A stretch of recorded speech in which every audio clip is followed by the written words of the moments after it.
What's up, friends and fiends, and welcome back to another Wobblerocket live stream. Tonight, we are playing Castlevania Bloodlines.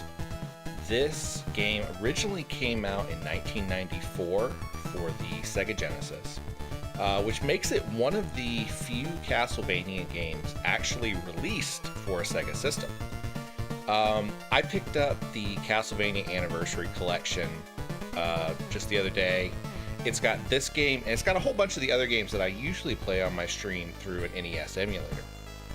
So I'm really excited, really looking forward to it. I see that we have a whole bunch of people in chat already. Hello to Heathen and James and Trial and Dancer. Hey, Bearded Halfling is in the chat as well. Hello. I hope that you guys are all doing really well. Tell me how your week has been. I think I actually ended up canceling my last stream. We had a really big cold snap here, and it was just really chilly and everything. And I did a lot of work that day, and that day I was just really tired. So Pixel and I just piled together in the recliner with a good book. I'm currently reading Project Hail Mary by Andy Weir. I'm in a monthly book club kind of thing, and that is the book that we picked this month, and I'm really excited for it because I have read I read Artemis and I read The Martian, and I really enjoy both of those books. So I'm not very far into this one, but I'm really liking it. Dancer says, glad the stream is back tonight, suffering from withdrawals. Man, you guys got to watch some of my old stuff. We actually have I'm hoping to have some new stuff coming to the channel as well. I'm trying to work into doing doing more YouTube shorts, so those will be coming out a little bit more often, and then also maybe some longer form videos. We've been doing some on Minecraft, may do some on Castlevania because I'm in a huge Castlevania kick right now. Cancer says, I do watch your old stuff, but it's old. Heathen says, this week has been tiring. We are getting the volume that couldn't be shipped due to cold weather last week. Yeah, I bet all the ice storm and everything slowed everything down for everybody. I don't have anything too major to show off for you guys. I usually try to show off some toys or collectibles or something like that. But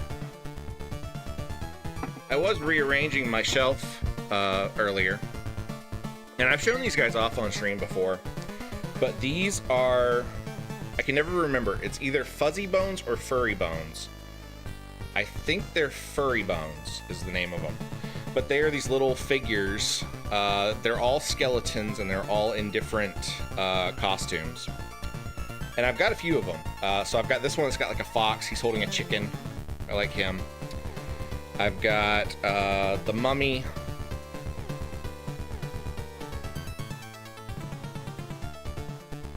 Furry Bones, yeah. For some reason, my brain always wants to call them Fuzzy Bones, and I don't know why. I know that they're Furry Bones. I like this one a lot. He's got the Egyptian motif holding the mummy. This one's really fun too. He's like a little dragon with a marshmallow being roasted. And then this is the last one I'm going to show off tonight, but this one is wearing a flower and has ladybug, which is great because I'm overrun with ladybugs this winter for some reason. They're just everywhere. So I'm going to stick those off to the side. Bearded Halfling says, don't Google Furry Bones. James says, keep you playing, but gotta get the dog out. Well, we're gonna go ahead and get started on our game. So we will see you when you get back, James. Trial Fan says, I love them. I got a small plush Mothman. I like Mothman. So the basic gist of this game, is that this one takes place in 1917.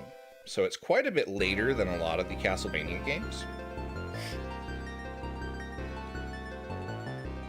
The ancestors of the Belmont family are doomed to confront the power of evil incarnate, Dracula.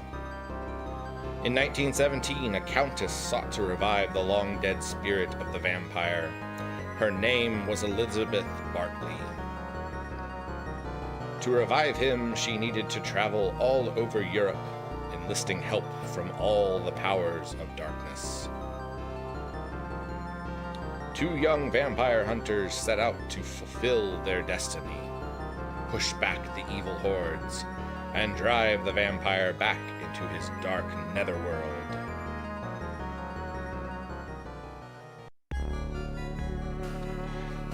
So yeah, the gist of this is basically, it's implied that Elizabeth Bartley, who is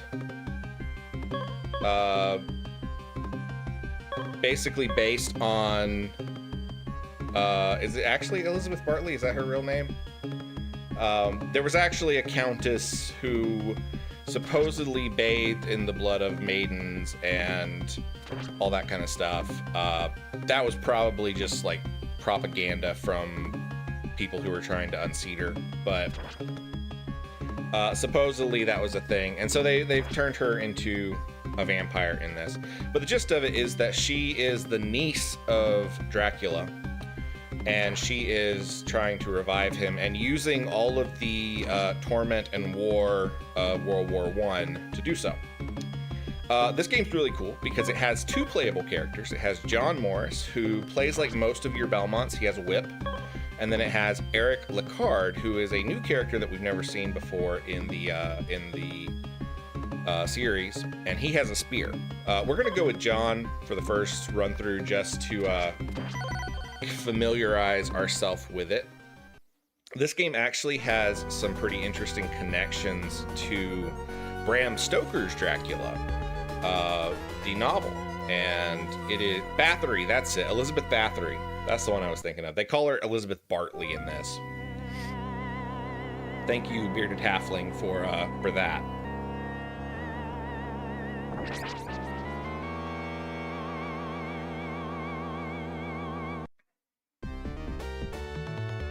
So let's check our controls here. Okay, so we can whip. We don't have a slide.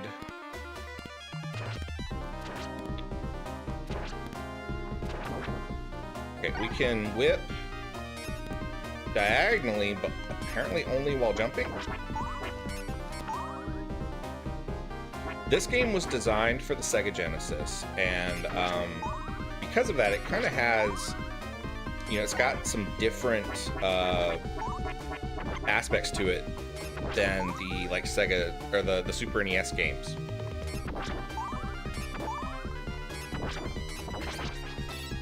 Okay, we got our first sub-weapon, sort of like a boomerang.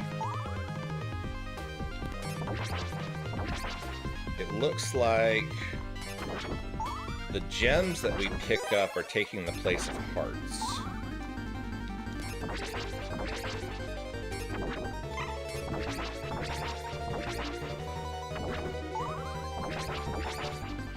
Yeah, there's definitely like an increase in the speed over like the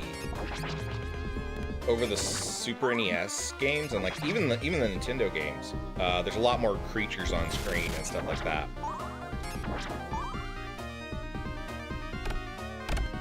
The shoulders on that man. Oh man, I don't have it easy to pull up right now, but if you look up the cover art for this game, for the Sega Genesis, he is a beefy dude. John is chonky. He's like a bodybuilder shoved into a early 1900s nobleman's outfit. All right, so we have like a special whip ability now. Whoa. Okay, the merman design is very different than what we see in most Castlevania games.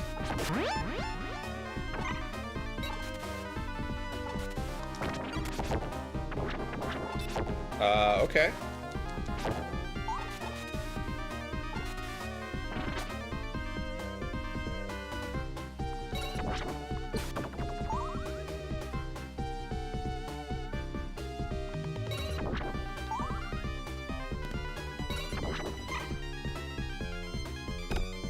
Fan says, we're here for random history facts happening. Absolutely. Random history facts are like the best thing ever. Oh no! Oh gosh. Okay, so like the special whip ability that we had apparently only lasts till you get hit. Okay, we got holy water. All right.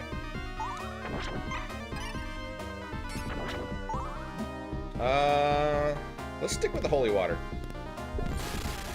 I don't have a whole lot of health. Oh, boss fight. Okay.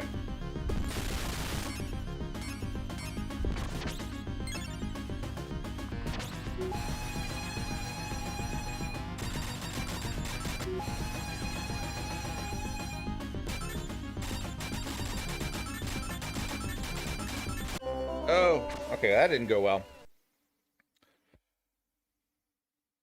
It's like a hellhound kind of thing.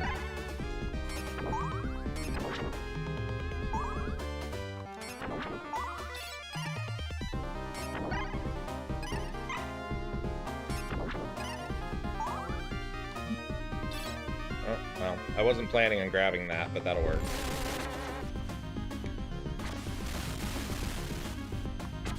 This is probably actually a better weapon against this guy anyway.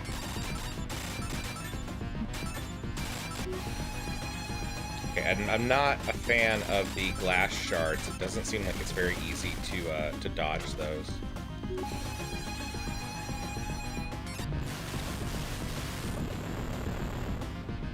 Okay, we got it.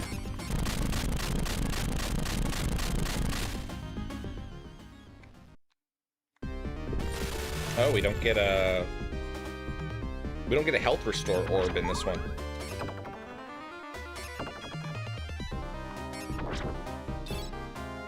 So that's kind of cool. Something I've noticed, there's a different texture to the candles that have sub-weapons. It looks like the ones that drop the gems or the hearts, they have 2 candles on them. And the ones that drop special weapons, it looks like they only have 1 candle.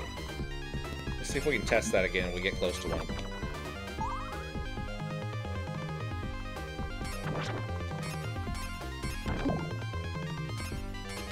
These guys are pretty easy.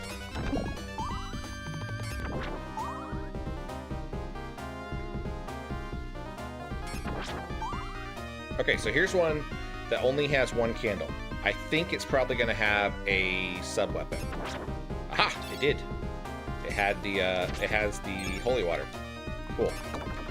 Okay, so that's pretty different compared to most most Castlevania games. Most of them, there is no visual difference between the candles that give you sub-weapons and the ones that don't. Halfling said, did you know an unnamed Greek boxer was so jealous of his rival getting a statue, he beat the statue, unfortunately knocking it over and crushing it? Yeah, that sounds about right. The Greeks were, kind of wild about some of that stuff.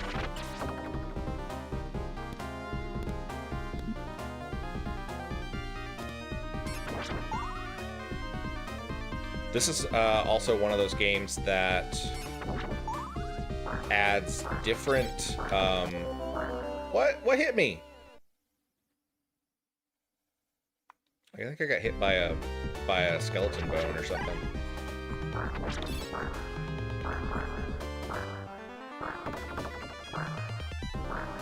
Okay. I can't get up there. Heathen says, I hate to run so early, but it's my bedtime. Have a wonderful evening, everyone. Thank you for hanging out with us, Heathen.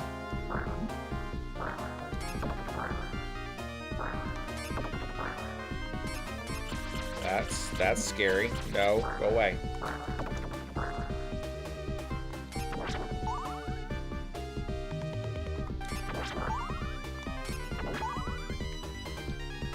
So, in this Castlevania, you have your normal sub-weapons, and then you also have,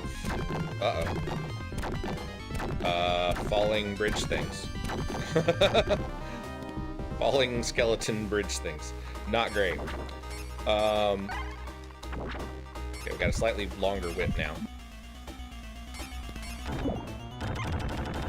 But you also have item crashes, which is something that shows up again in Symphony of the Night and some of the other games for Richter. He has item crashes that allow you to... Maybe I should have kept the axe, but... Probably should have kept the axe. This guy's cool looking.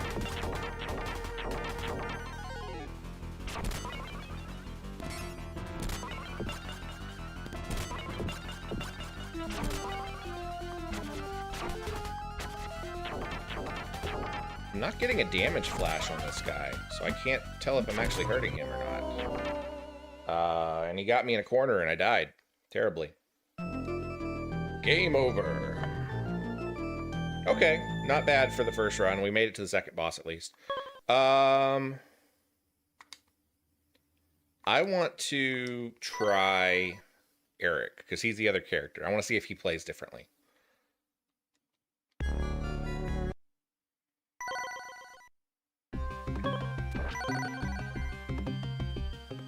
Horrible histories. I haven't watched that in a long time.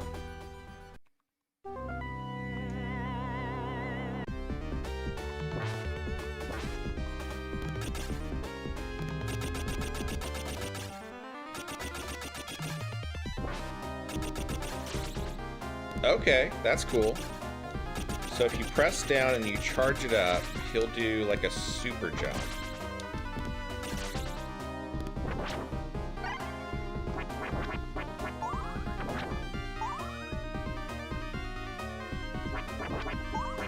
Can he do... Okay, he cannot do diagonal, but he can do down.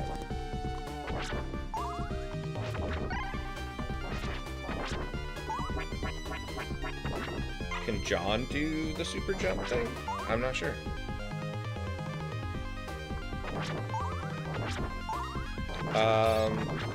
Eric's spear has a lot more range than the whip does. Or at least it seems like it does. Maybe it doesn't. I'm not really sure.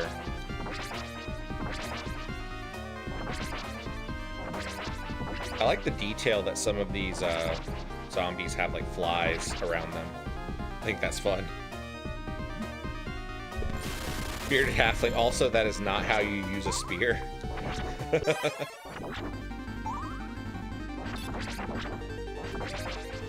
If you guys want to learn lots of interesting facts about medieval weaponry, you should definitely check out Bearded Halfling's channel. Hi. Hello. What are you doing? Pixel just jumped up here on my desk. See if she'll come onto camera in a second.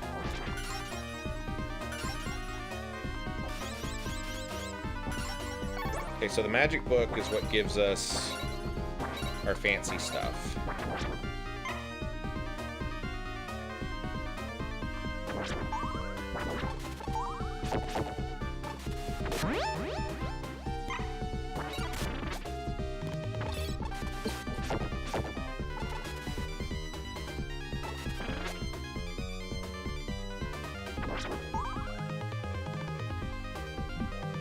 Make sure that when you go to Bearded Halfling's channel that you tell him it's pronounced Bardiche and not Bardiche.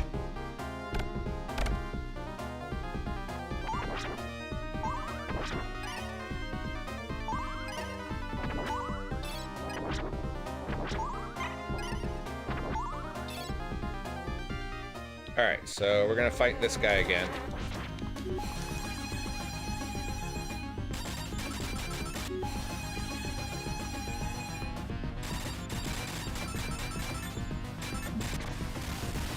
Ow!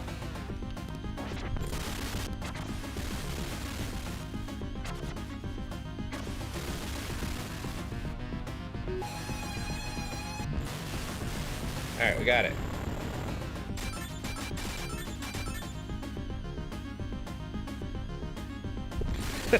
Halfling says I retract my thanks.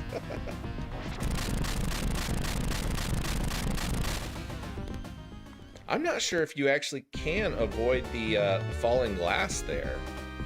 Doesn't seem like any way that I dodge. It seems like I'm still taking damage from it, so.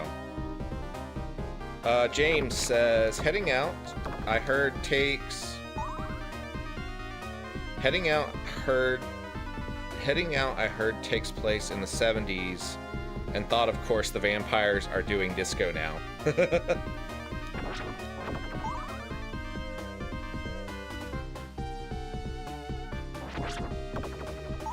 I don't think I said it takes place in the 70s. It takes place in 1917. It would be funny if there is one that takes place in the 1950s though, or 1970s. Oh, he gets impaled by the spear.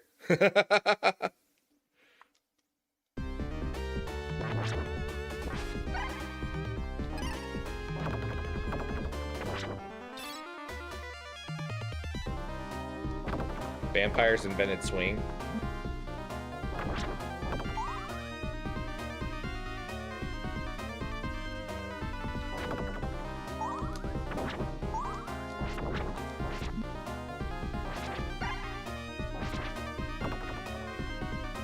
It might be just my imagination, but I feel like John is a little bit more responsive than Eric is. It's kind of hard to tell. If there is a difference, it's very subtle.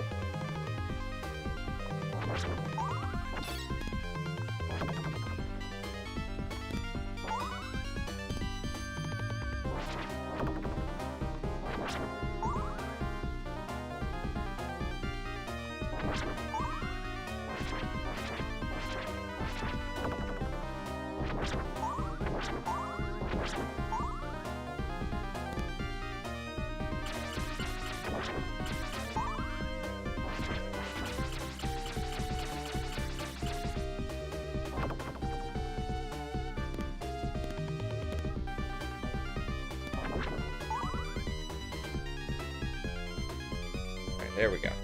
Okay.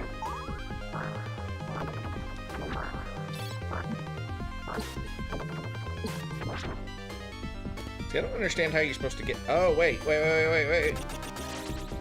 Well, I figured it out, but I figured it out too late.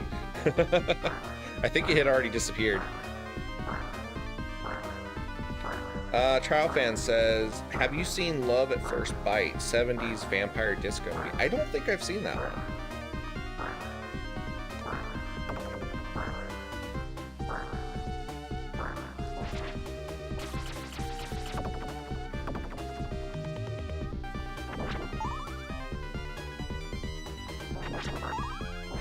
Okay, so Eric can target straight up.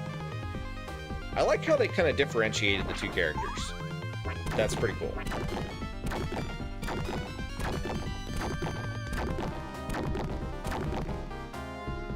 If you are enjoying the stream, please do me a favor and hit that like and subscribe button. It really helps out, and it helps bring new channel. It helps bring new viewers to the channel. Words are hard. Alright, so we gotta come back and fight this guy again. I guess we'll stick with the boomerang thing, because it seems like it's pretty good.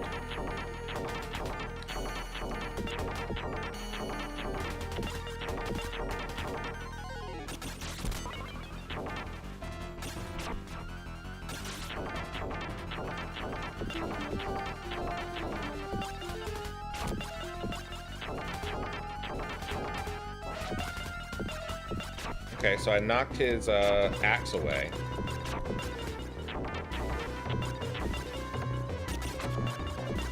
Okay, so the more you hit him, the more he loses bits.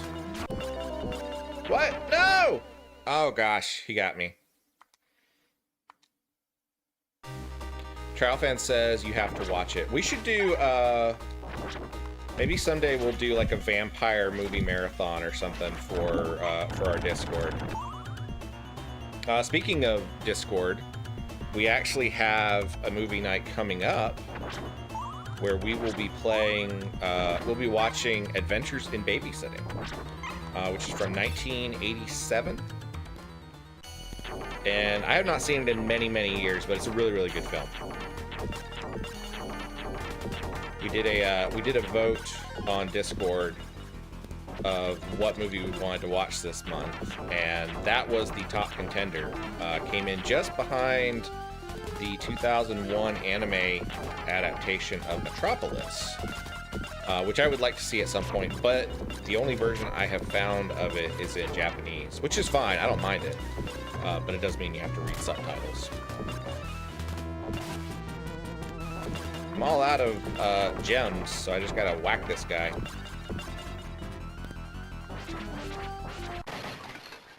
Hey, we got him.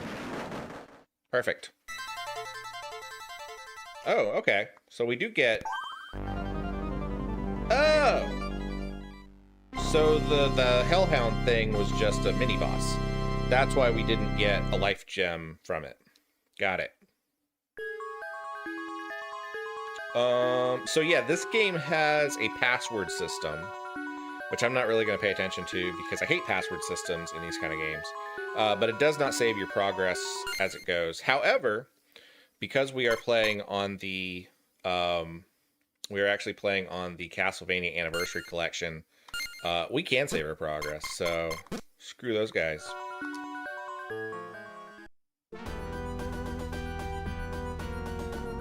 Trial Fan says, Adventures in Babysitting is actually an action movie. It has Thor before Hemsworth. Sorta, kinda. So we are in Greece now. Whoa. The reflective water effect is kind of cool.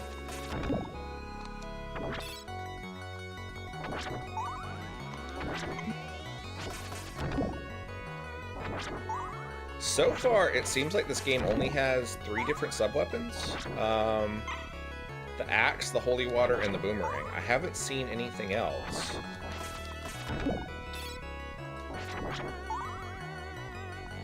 Which is a fairly small repertoire. Normally, you see like the dagger, or you see the... Oh, water's coming up. Oh no! No! Dramatic Chipmunk says, just popping in for a minute while I try to get little Fifi to eat her dinner. She hasn't been eating great since she got home from the hospital. I'm glad that she's home, though. That is great news.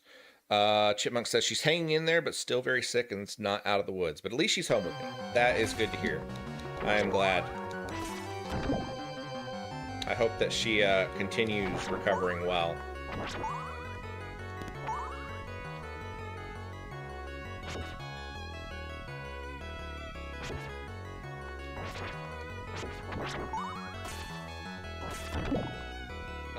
Left or right, left or right, left or right. We're gonna go right.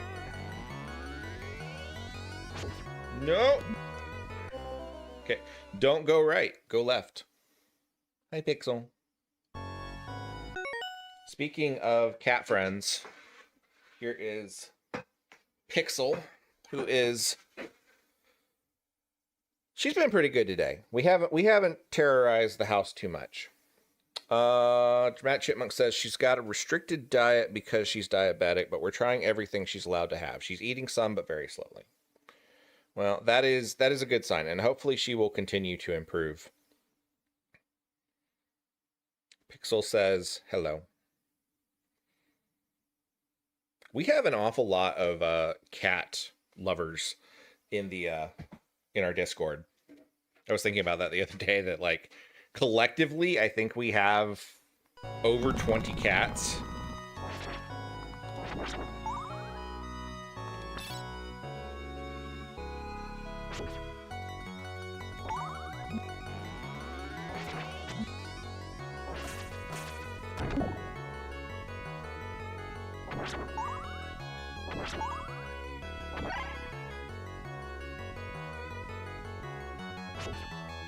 Halfling says I'm not a cat person, I'm a halfling. You know what?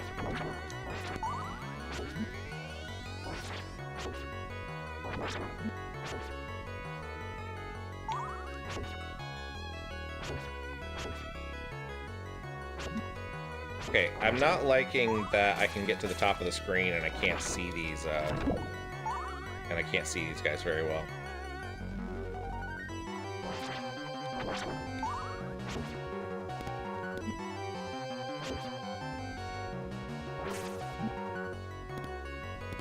Oh gosh. Okay, at least the water stopped. That's a good sign. Jason said also a cat lover. What's up, fam? Made it for a few minutes. Welcome in, Jason. It's good to see you. It's a sorcerer. Ooh, so far, I just run around and hit him. Oh gosh!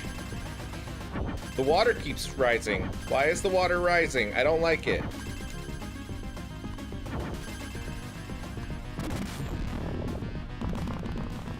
I just realized that. Dad Jokes, welcome in, says, I've never played this, but I've seen video on how did they code the water effect for this level. I'll have to look that up because I don't know anything about it. But I played... The first time that I ever played this game was on a Sega Genesis emulator. God, I was probably a teenager. And I only played it for like maybe 10 minutes. Okay, I gotta beat this guy again.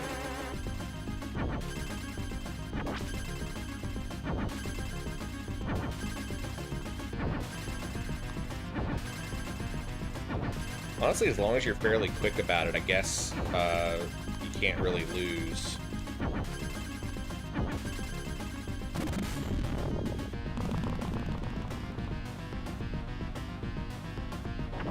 But I played it for like 10 minutes, like 20 years ago.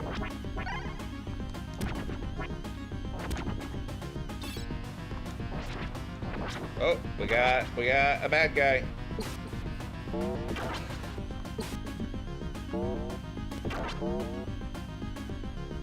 I'm out.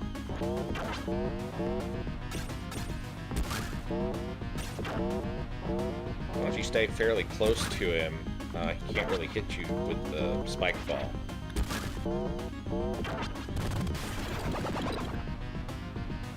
Okay. Oh, crap. There's another one.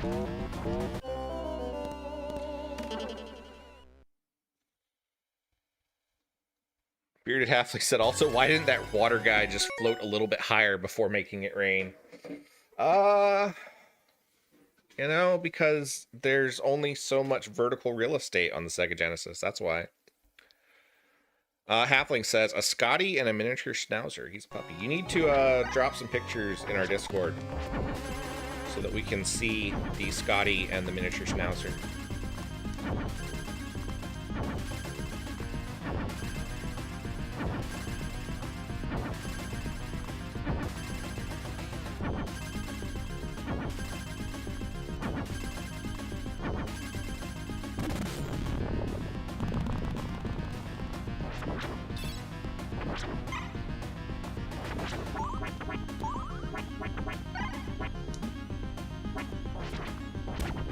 I need to remember that I can just spear straight up in this.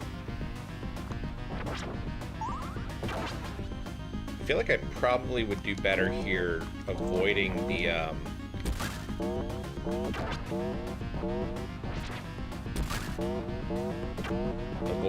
axe and sticking with holy water.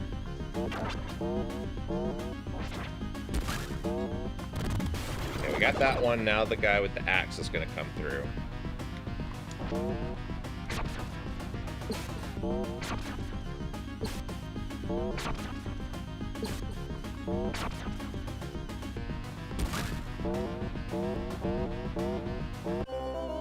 Okay, so you cannot duck under the axe. That's good to know. This is kind of a fun little gauntlet right here, where you've got like 3 little mini bosses back to back. At least 3. Oh, get the holy water! Okay, we got it. So I want to keep that for the armor guys.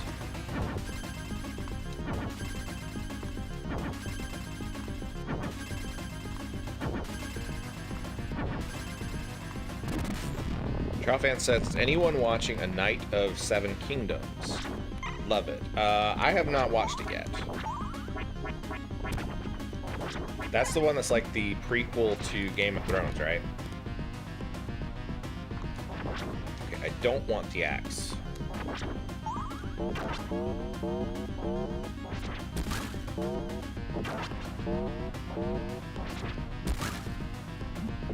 Ow! Stop hitting me.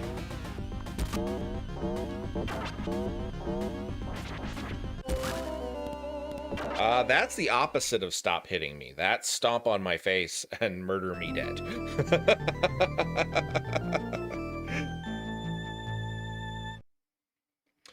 Bearded Halfling said, I posted dog pics, LOL. Okay, hold on one sec. Let's look at some dog pics here.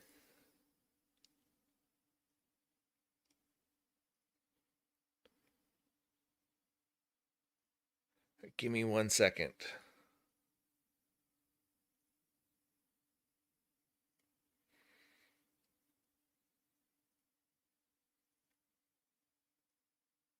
All right, we have Halfling's puppies here. What are their names, Halfling? They're really cute dogs.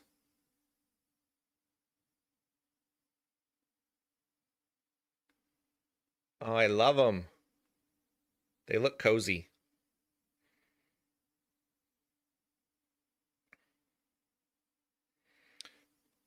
Very cute. I like the little sweater on the one guy. Betty is the Scotty and Albert is the Schnauzer. Very cool. Thank you for sharing that with us.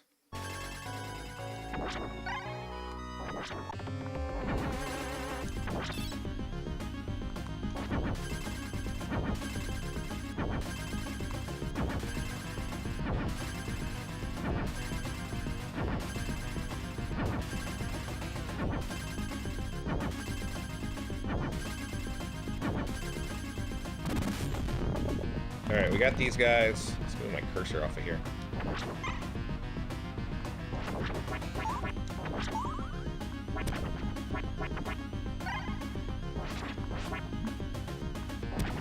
I was actually hoping to not get hit by the that little guy there.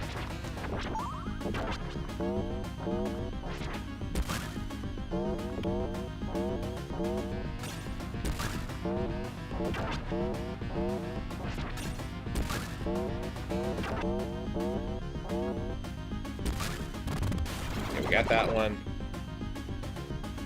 Wait for this guy to get on screen here, and then we use holy water on him.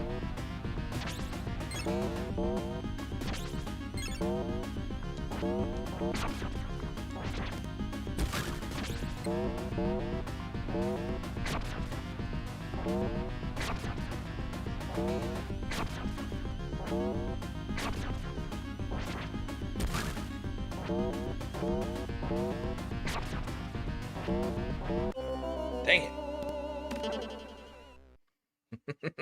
Halfling says, were you also hoping to not get hit by the big guy?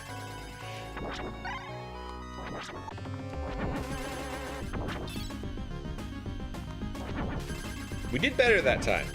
We just didn't kill the guy with the axe.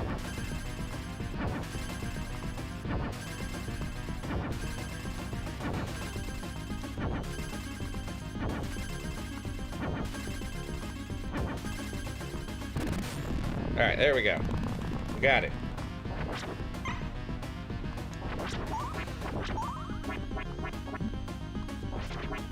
Dang it. Wait, you can do diagonal attacks. What? I'm so confused about what attacks I can and can't do in this game. Ow. Robert, hello, hello. Welcome in.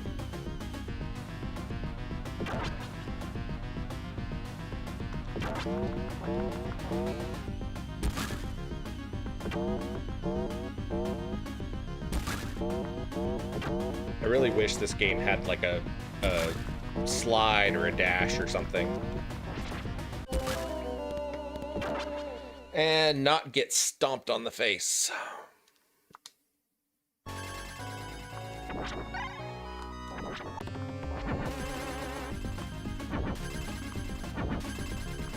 Make it rain. Make it rain.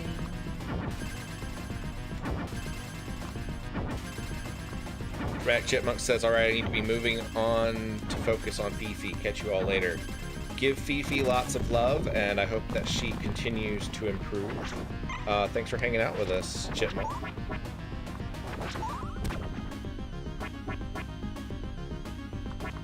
Aha! No, dang it. It's fine. It's all good. Nope, it's not good.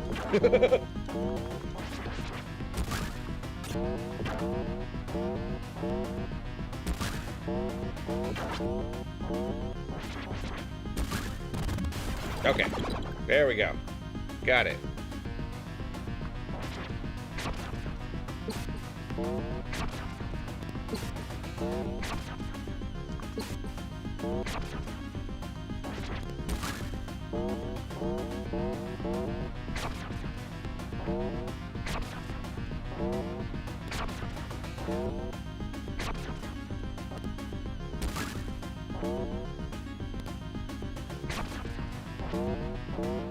Dang it. I got greedy and tried to hit him twice, and I really shouldn't. Okay, we got it. There we go. Now we can finally move on.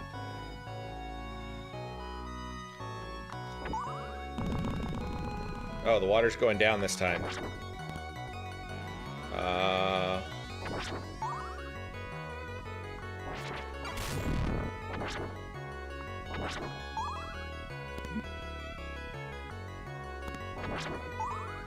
Dang.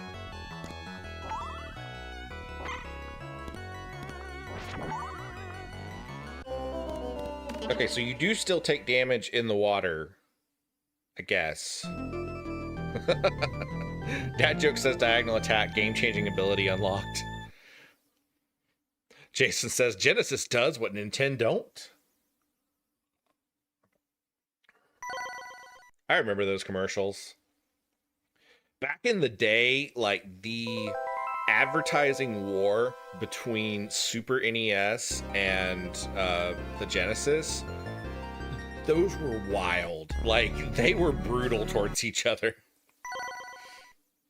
All right, John Morris or Eric? I'm just gonna close my eyes and we'll pick one. We got Eric again, okay. Back to stage one.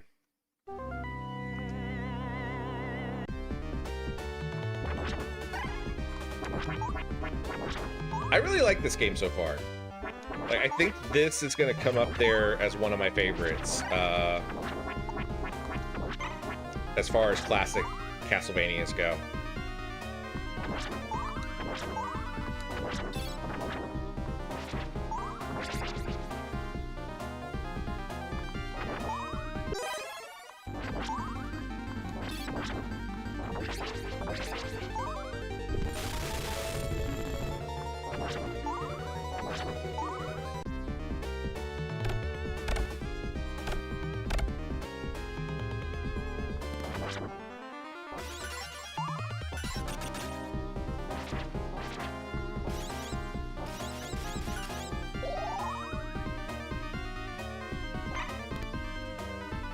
Robert says, is this on the Switch Genesis Classic? I don't know. I don't have a Nintendo Switch, so I could not tell you that. Maybe one of my viewers in the chat who does have a Switch can tell you. Oh, Pixel, I can't see the merman. Hi, you're in the way a little bit.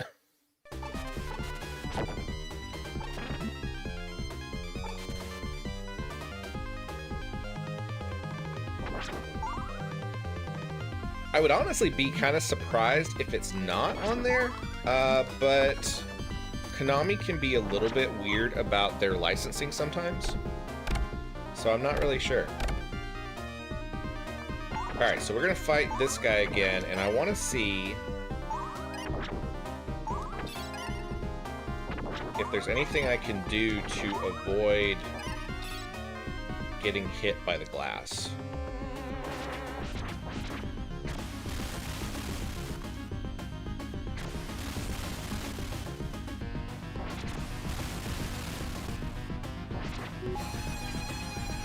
What if we do... Okay, so we can't destroy the glass. Ow. That was not fun. Getting caught in the corner like that. What are you doing? Pixel is now, like, I guess sulking because I moved her out of the way. And she is huddled between my leg and the desk. Just sort of pouting. The most dramatic cat in the world.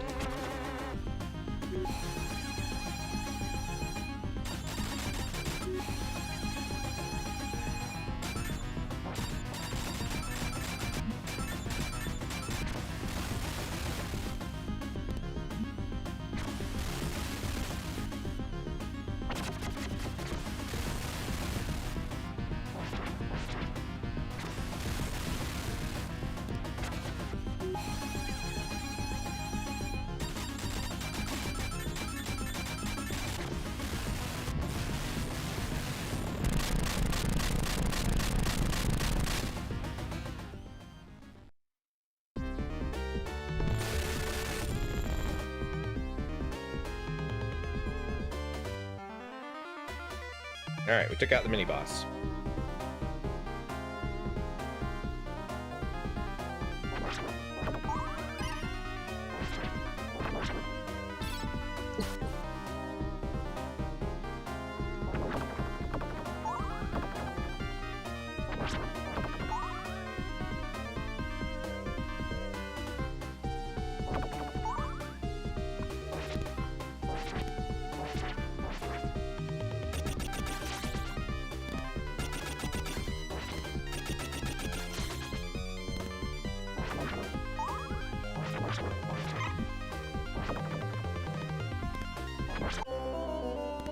Dun dun dun dun.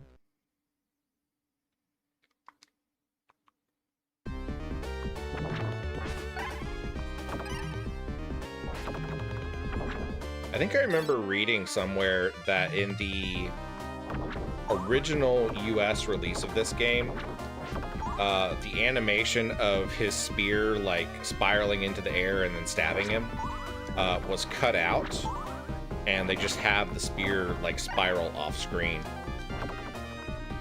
because there was a lot of censorship that happened between the US releases. Nintendo was really bad about it in that era, but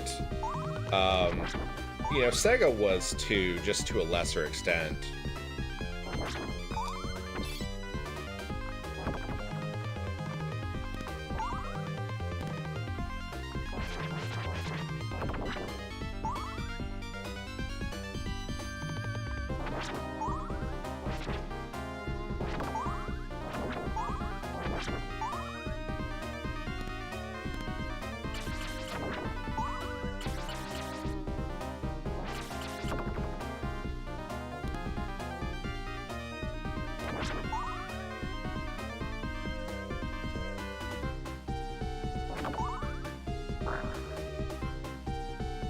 No, I didn't want to go down. Go back up.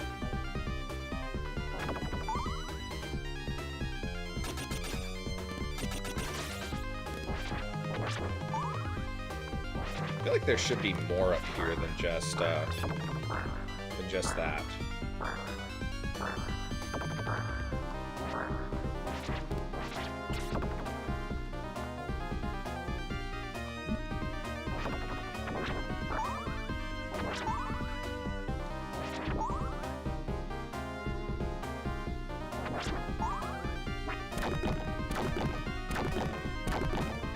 This one's really got some great music.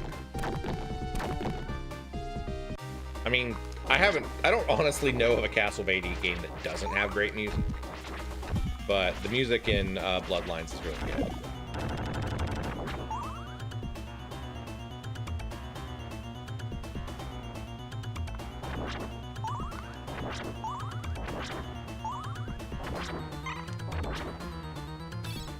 All right.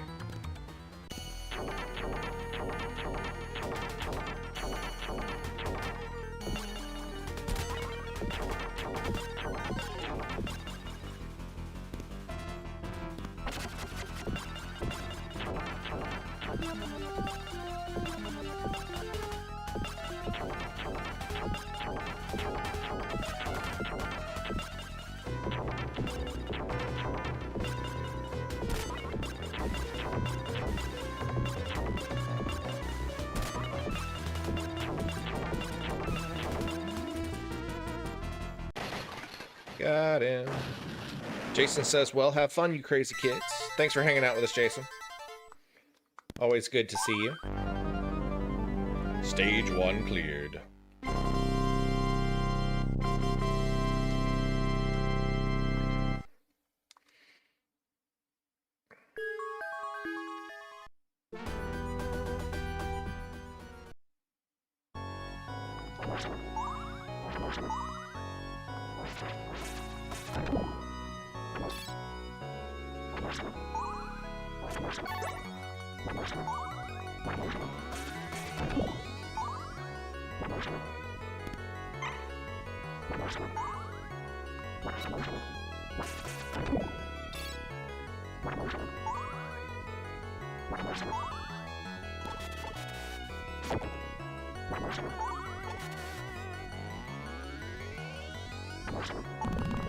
Alright, so we gotta get way up here.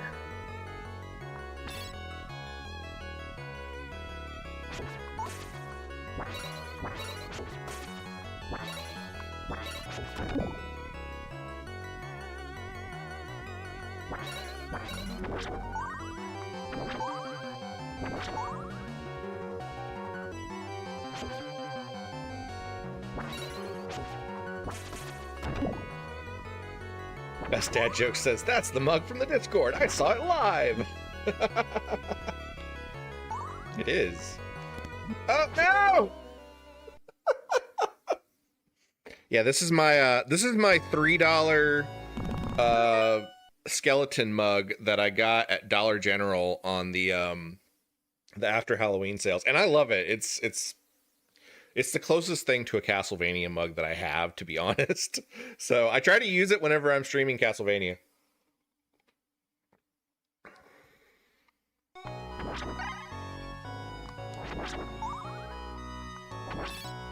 I am one of those people that I'm of the opinion that skeletons are a year-round decoration.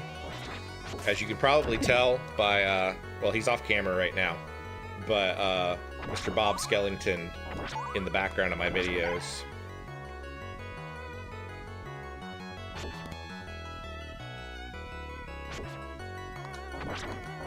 The only thing I don't like about this sequence right here is you can easily get off the screen.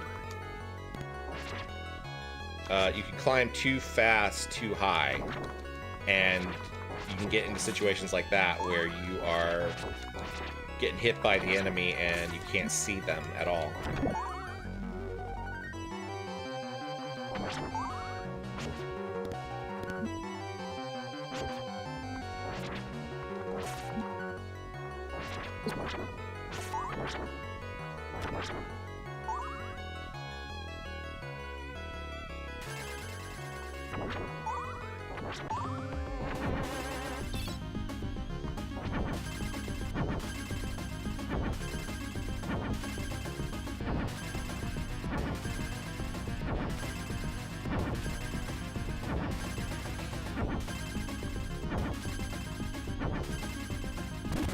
Got him.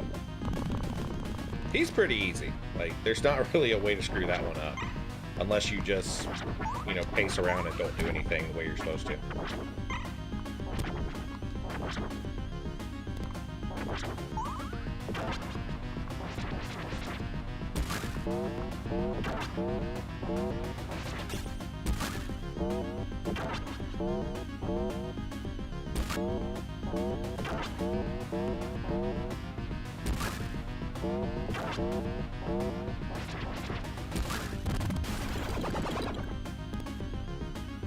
Or if he flew 5 feet higher. Yeah, well, he didn't. Got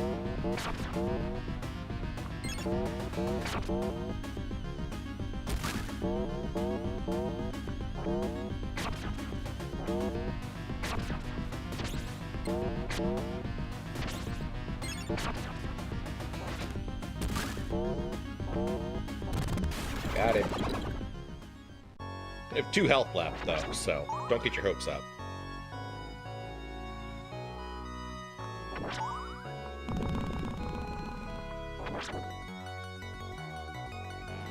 I really need some wall chicken. But so far, I have not found any in this game.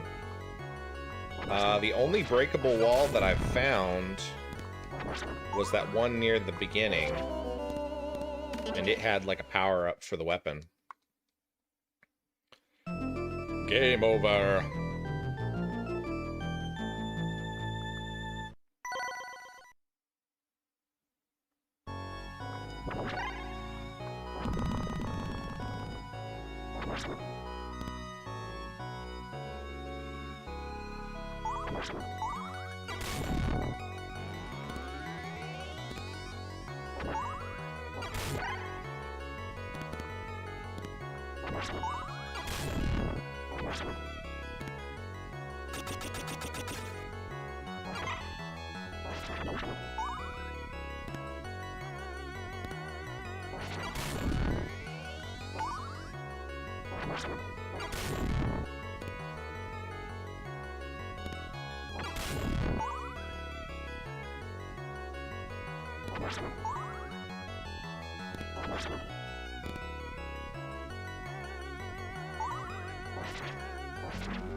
Alright, so we made it through there.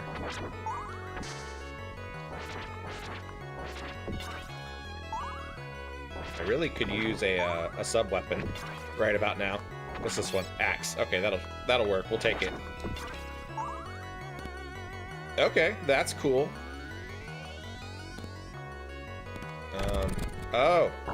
You gotta knock her head off.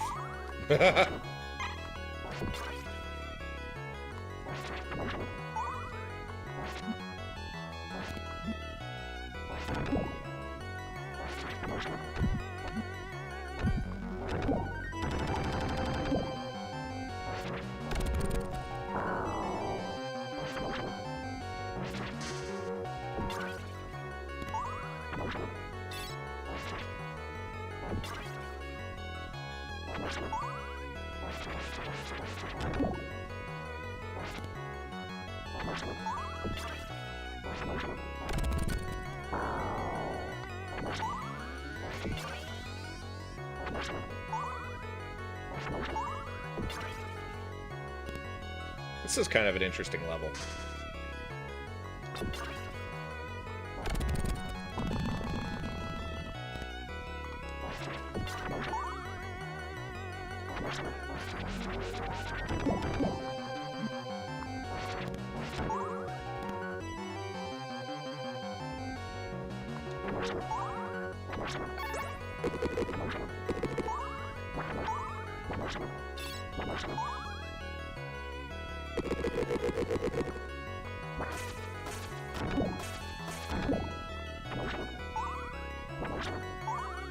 At some point I got the fancy power up for the spear again.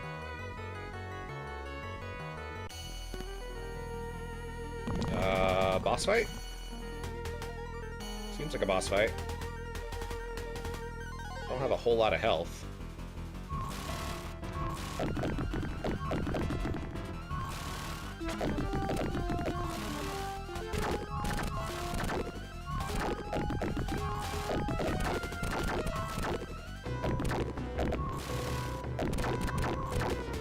I need to pay more attention to the stuff that's falling off the wall.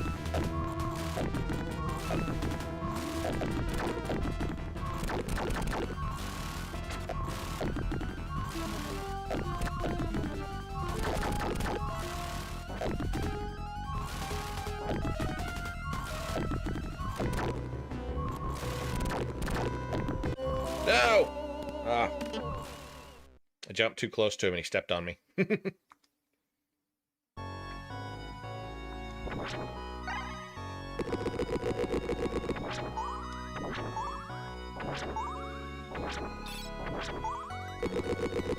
actually thinking the axe might be better against that guy.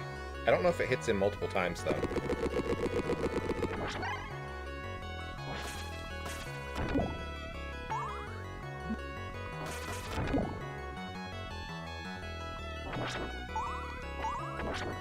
I'm not going to go for the boomerang. We'll try the axe.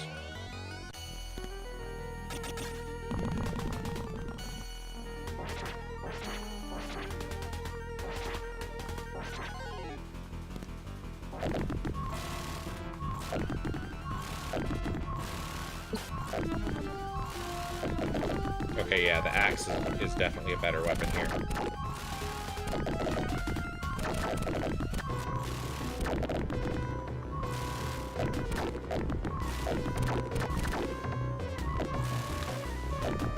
Until you run out of gems for it. Alright, so now he's taking damage.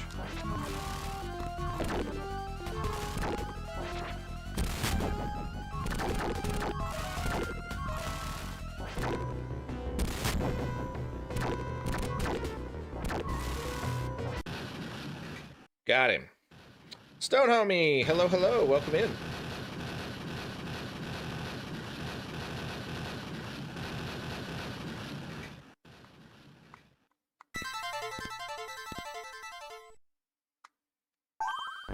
Stage 2 cleared.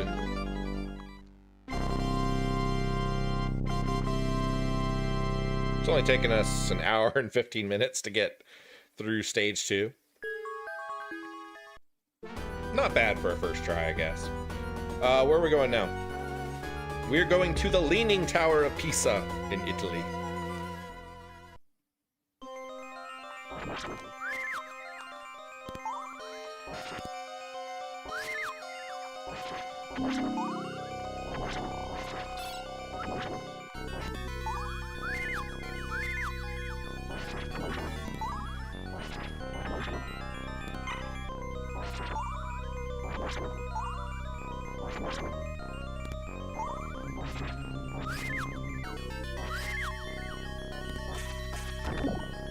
They really like these minotaurs.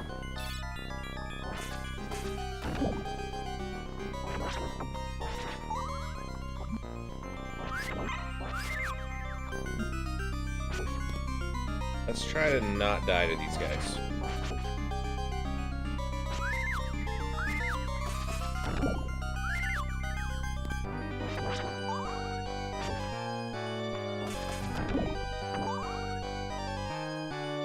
Stone Homie says, how goes the evil vanquishing? Generational movement. Yeah, pretty much. We are in 1917 this time. Stop! So many fireballs. I don't like your freaking fireballs. Put them away.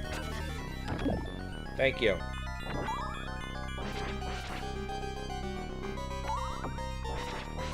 What?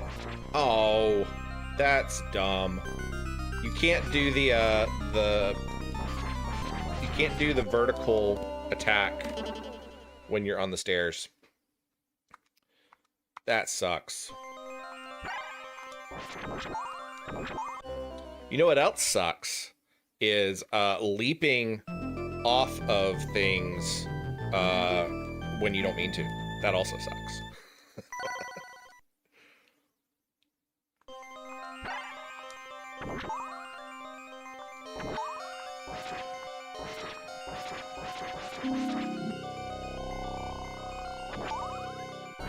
Oh, this is gonna be a pain.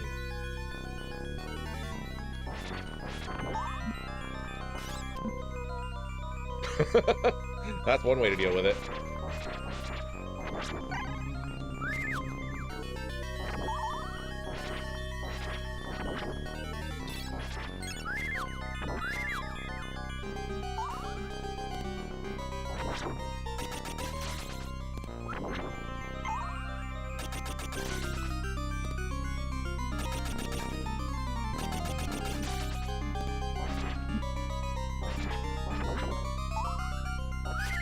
So I guess there are paths that only Eric can go through? Because I don't see how you would do this with John.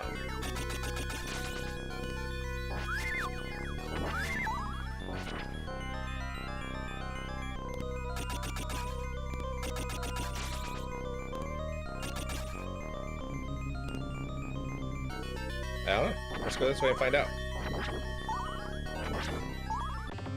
Uh-oh. Oh, okay, it's just one of these guys. Who breathes fire.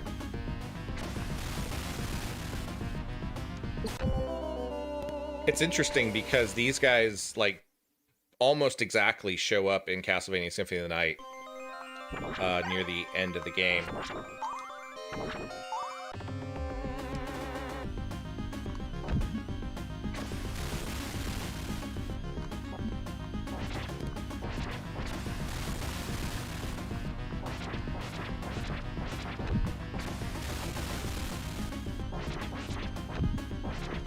It'd be hilarious if I'm actually safe right here. If you stand like right at this spot, he can't hit you. Oh god. Okay.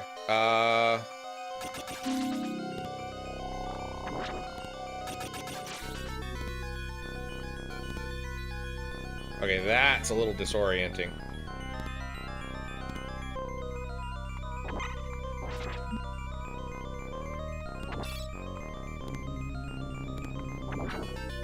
Oh, dang it. I was hoping to grab that.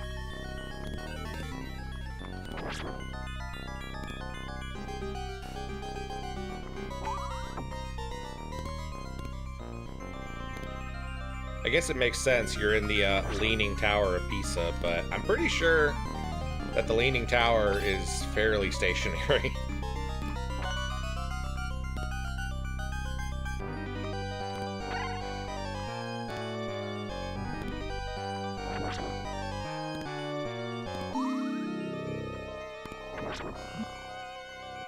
Oh, that was close.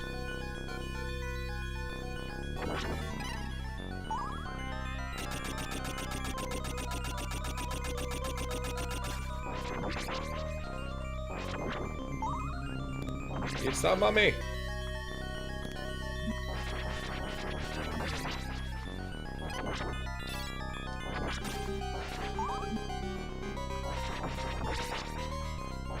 Weird Halfling says, well, you're Wobblerocket, so you can't complain. Look, I'm supposed to be the only wobbly one around here. Trial Fan said, it reminds me of Dorothy's house in The Wizard of Oz during the tornado. Yeah, I guess so.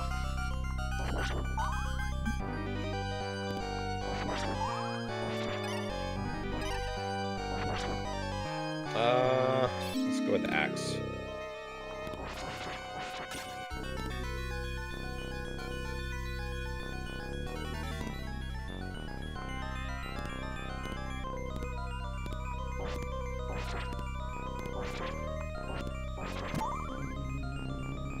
Oh god. There's too many parallax effects. This is a really cool effect, though. Okay.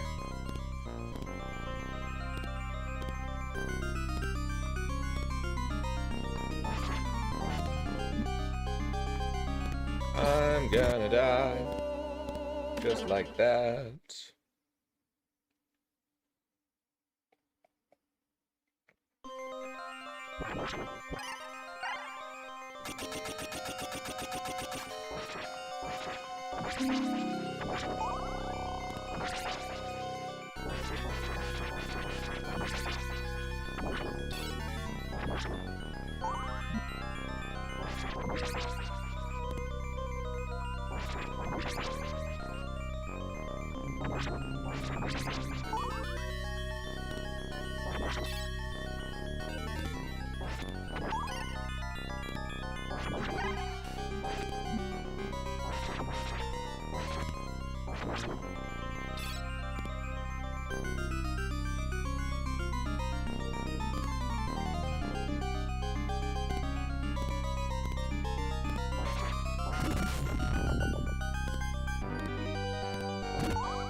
These start coming down.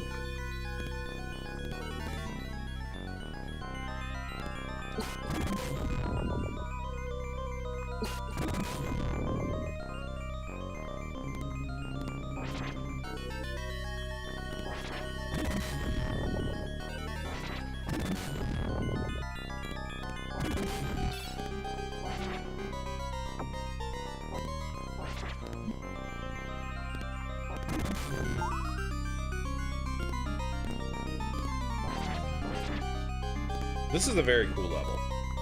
I don't think I've ever seen anything quite like this in any other Castlevania game.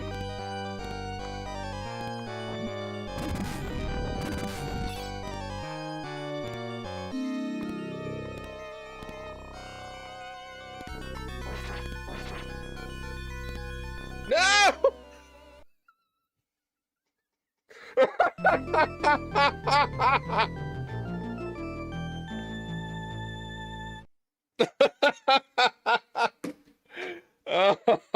Oh, gosh.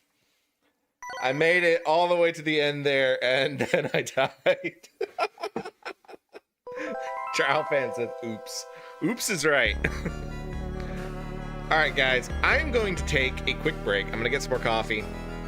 I will be back in just a few minutes. If you know someone that you think would enjoy this stream, do me a really big favor and send them a link to it. I'm having a lot of fun with this game. I'm really, really enjoying it. So you guys chill out for just a few seconds and enjoy some of the great music from this game, and I will be right back.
All right, we are back.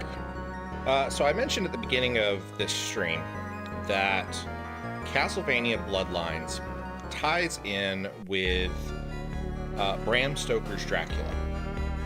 And I kind of want to talk a little bit about how that works. So Bram Stoker's Dracula takes place in 1897. And the series has kind of always hinted a bit at a connection with the novel. Give me 1 second.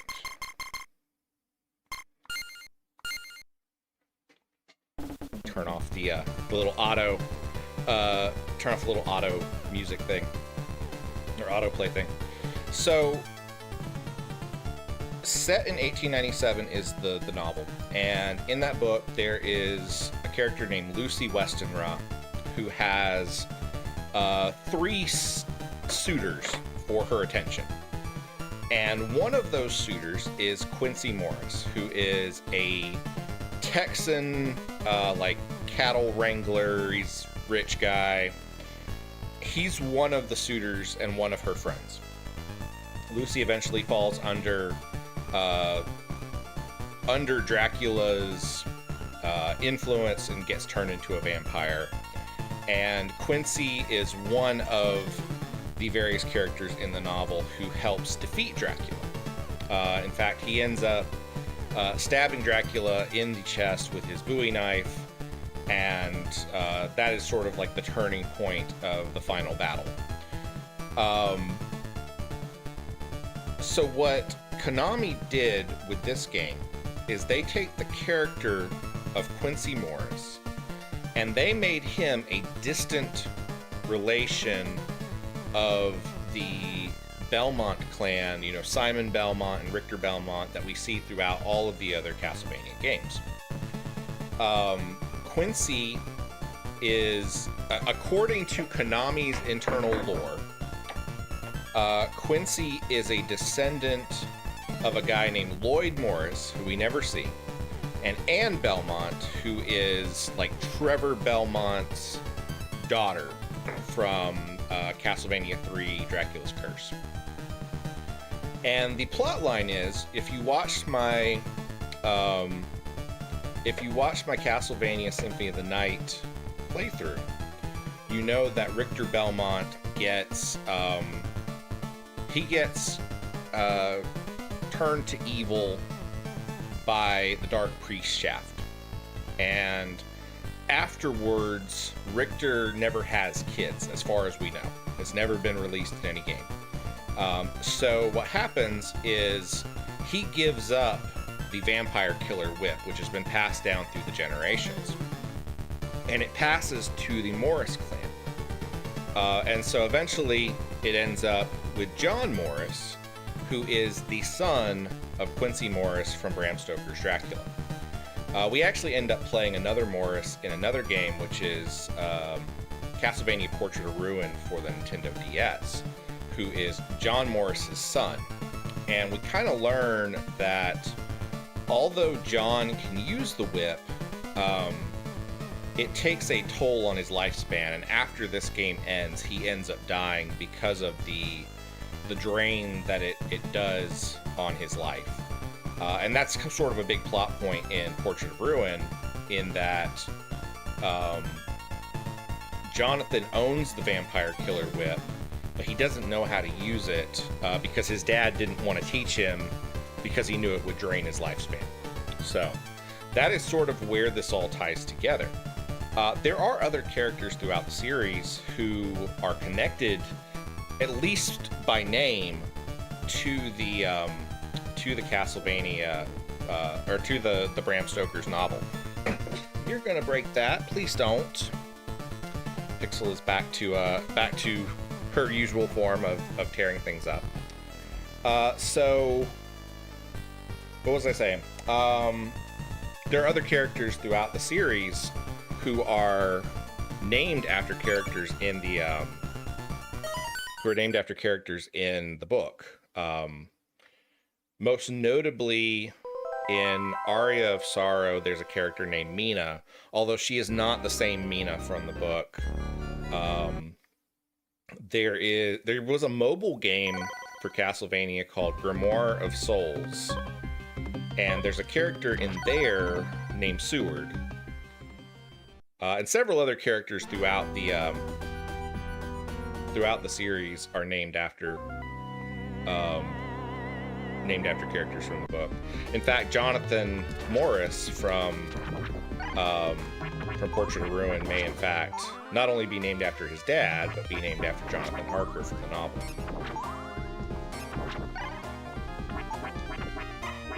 So we're going to try to get back through this with John. We've been playing with Eric. I like him pretty well. Eric is pretty good. I think I need to play with John a little bit more just to learn how he operates. Because the two characters definitely have very different play styles.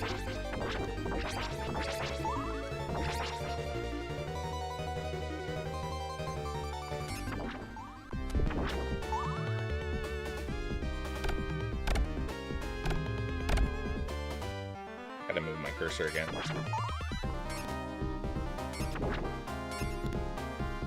Spidey says, I think I played this one, but if memory serves, it was pretty difficult. It's, you know, it's not as brutal as some of them are. It's got a good difficulty curve. So I don't know, I like it so far. How are you doing tonight, Spidey?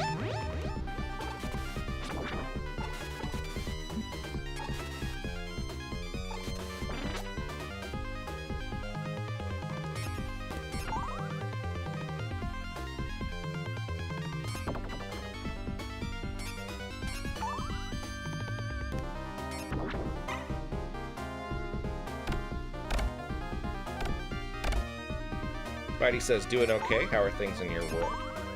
Can't complain. It's been a pretty good day.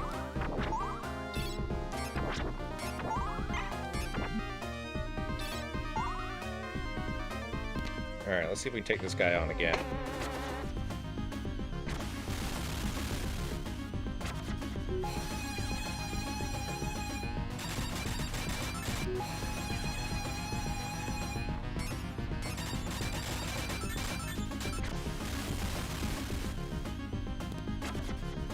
Game does have a bad habit of, instead of doing knockback, it knocks you towards the enemy, and that's troubling. All right, so we got that guy taken out.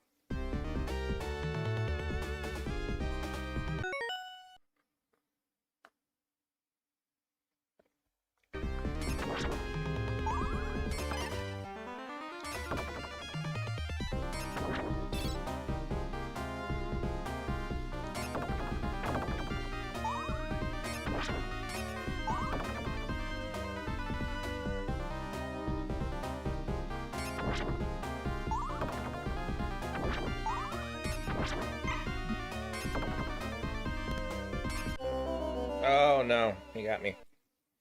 If you really enjoy my ridiculous font of Castlevania knowledge, make sure you're following me on Blue Sky. I've been posting Castlevania facts and artwork from some obscure sources kind of all month, and I'm planning on doing it throughout the end of the month.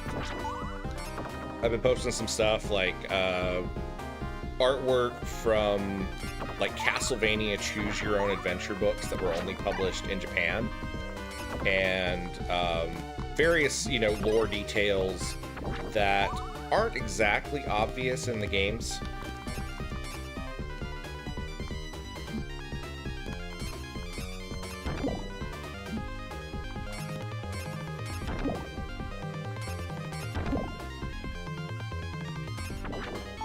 Spidey says, "Are you excited for my Symphony of the Night grind on Sunday?" Man, I'm looking forward to it. Starting doing a full stream of a 100% completion of Symphony of the Night is that's an adventure, and I'm proud of you for doing it. I'm excited to watch it.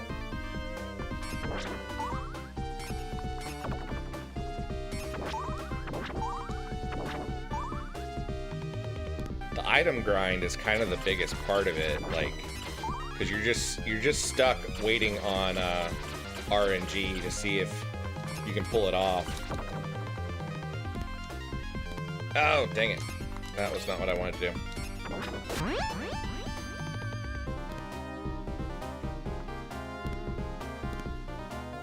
Spidey says, I don't think I'll finish it, but I definitely want to come back to it.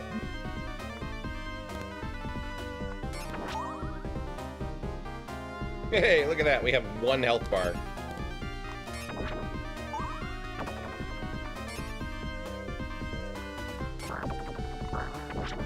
Things are gonna go well for us.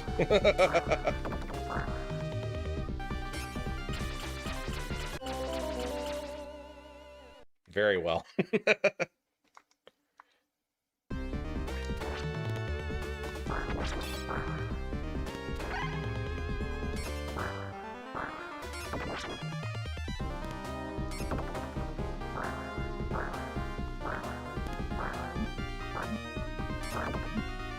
Ow.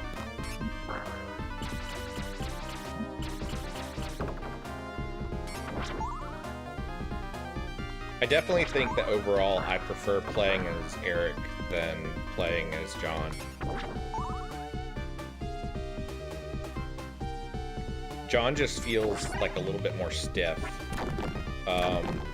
Mainly because he just doesn't have as many options as far as attacking, and I missed the 1-up right there that I really could have used.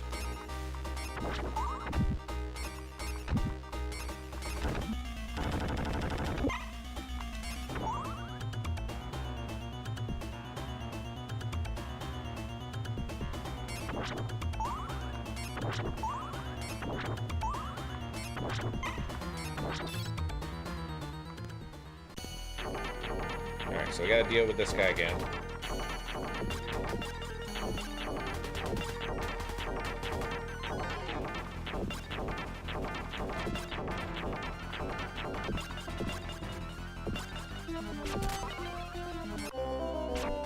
Dang it.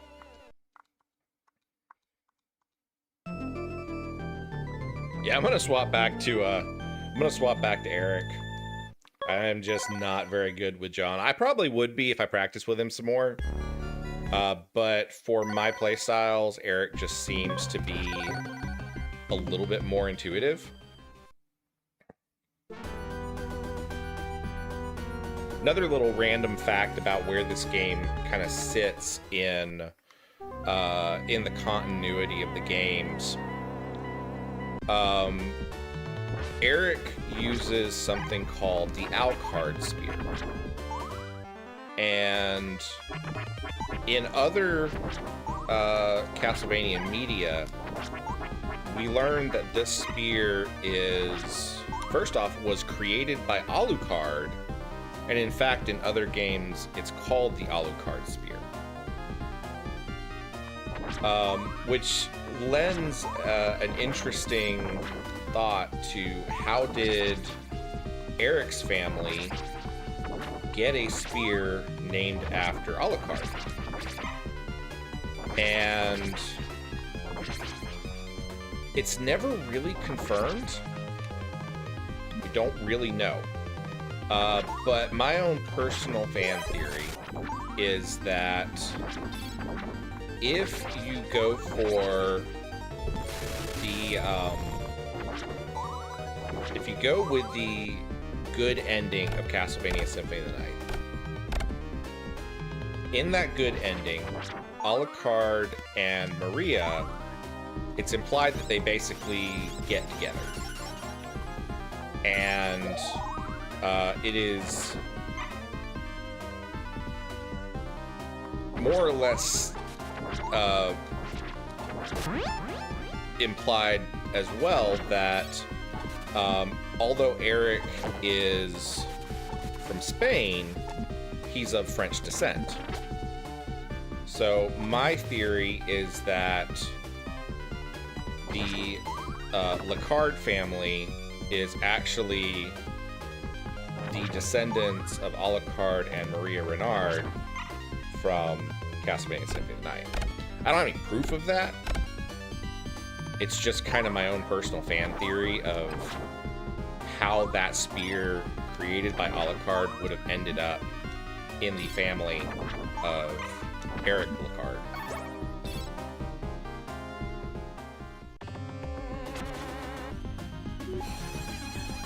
And it's kind of hard to tell from Konami if that was something that they planned from the beginning or if it was like a retcon, because there's an awful lot of stuff that happens in the lore of Castlevania that is established after the fact.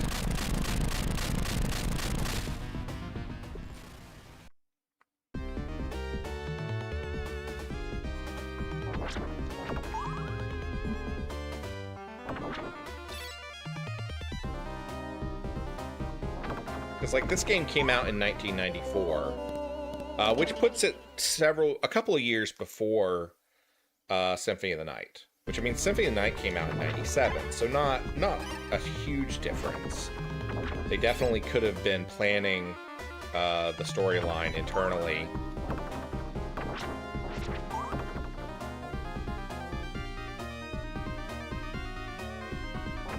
You know, that far back, so...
Grab that.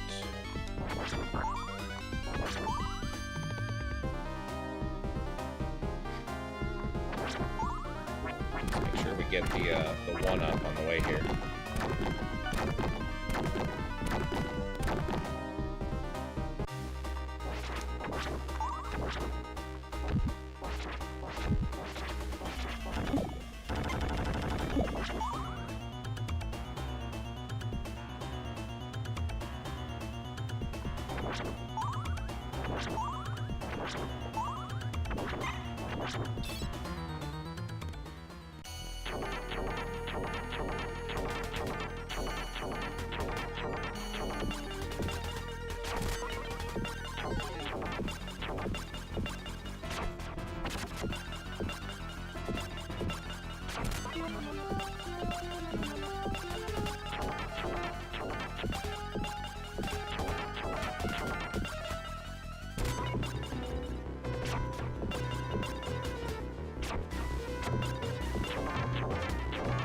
I like how this guy loses parts the more you hit him.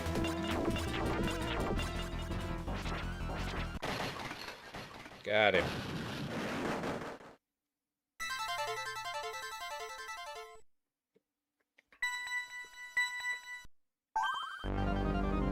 Stage 1 cleared. I mentioned that Portrait of Ruin is basically a direct sequel to this game. It takes place in 1944, shortly after, a couple years after this game, when Dracula's castle comes back, and it involves Eric in an interesting sort of way, although I don't want to really say too much about it because it is sort of a spoiler.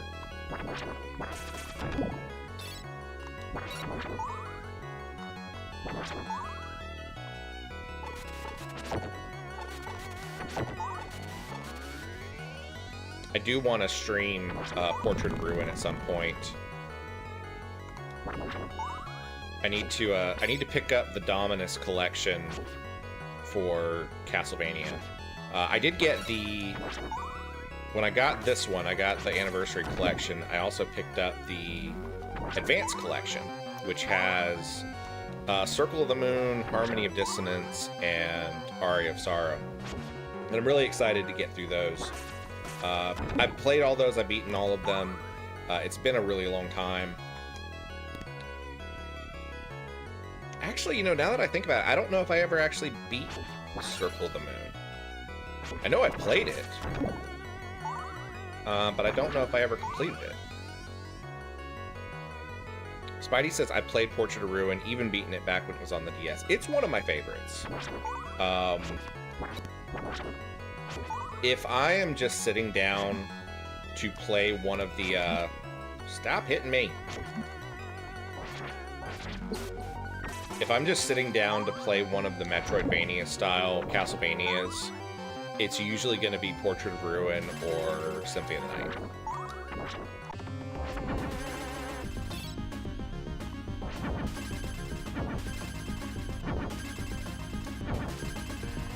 I think overall I enjoy Order of Ecclesia a little bit more than Portrait of Ruin, but that one is a little bit more technically involved, I guess. You have to be a little bit more precise with all of your button inputs in that one, because it just has a higher difficulty level overall.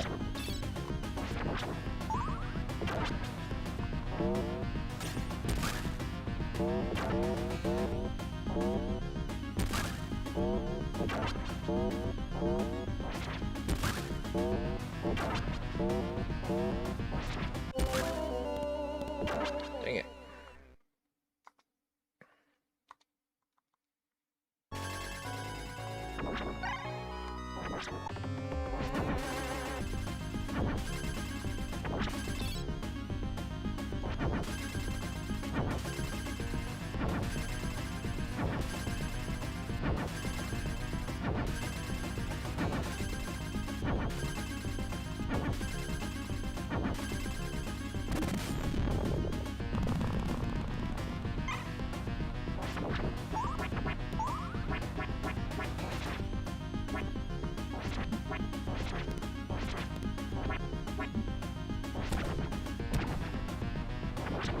Not a big fan of the crows. No! I didn't want the axe. Dang it.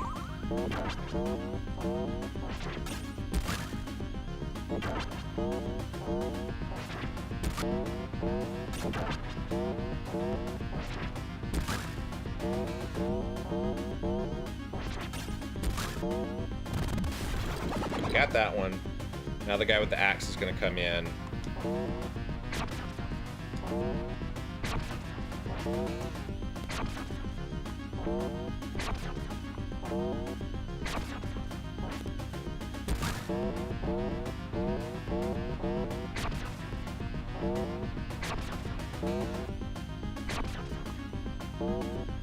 I like that you get a little bit of knockback on this guy.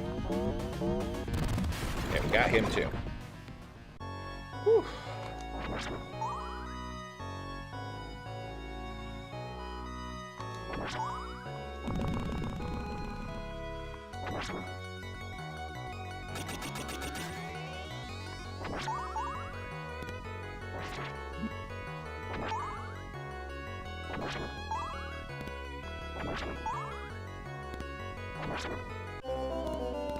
Da-da-da-da. Not very good.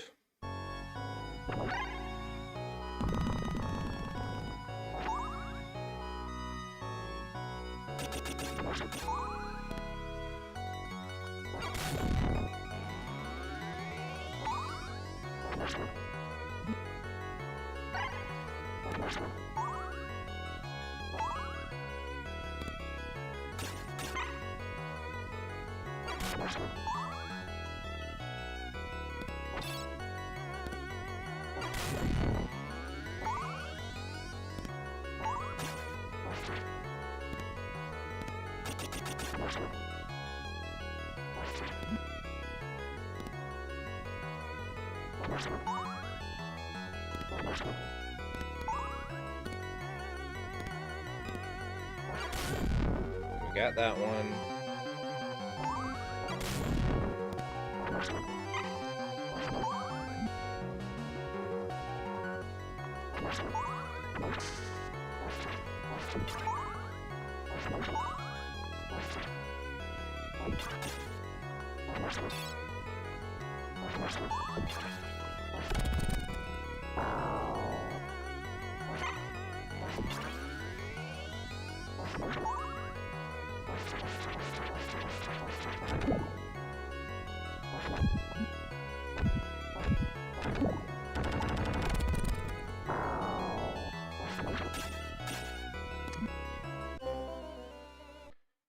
You got me.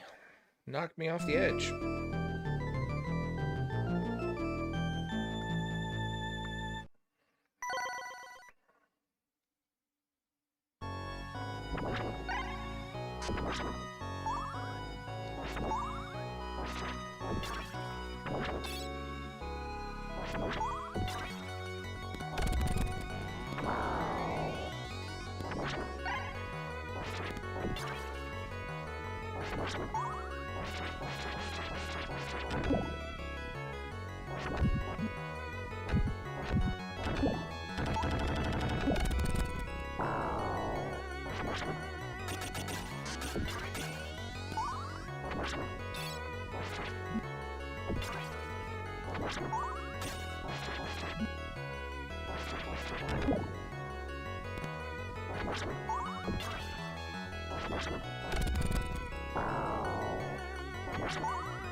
You guys are enjoying the stream, please do me a favor and hit that like and subscribe button.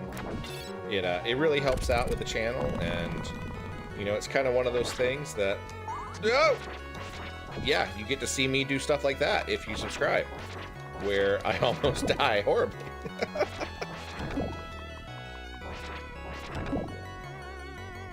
That was close. I just about fell off the edge there.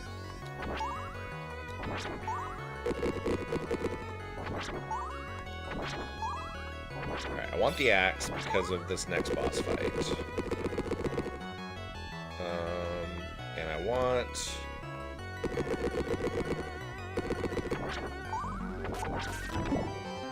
No, I don't want that. I was really hoping not to get hit by that guy. Alright. Here we go.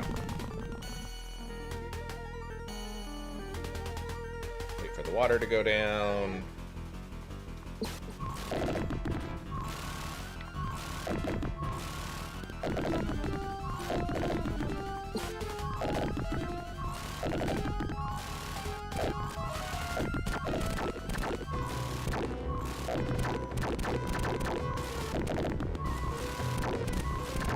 Oh gosh.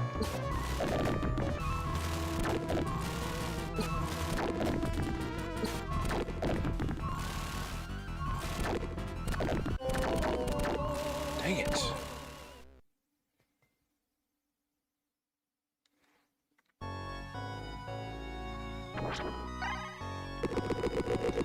That went well.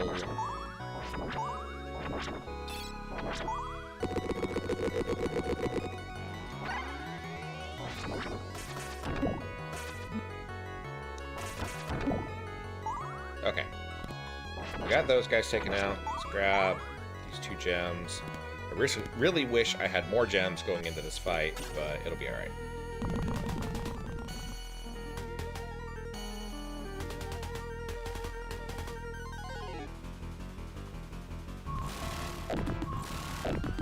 That was not what I wanted to do. Wasted a whole bunch of my gems right there. Made this fight a lot harder than it needs to be. Not really harder, just more tedious.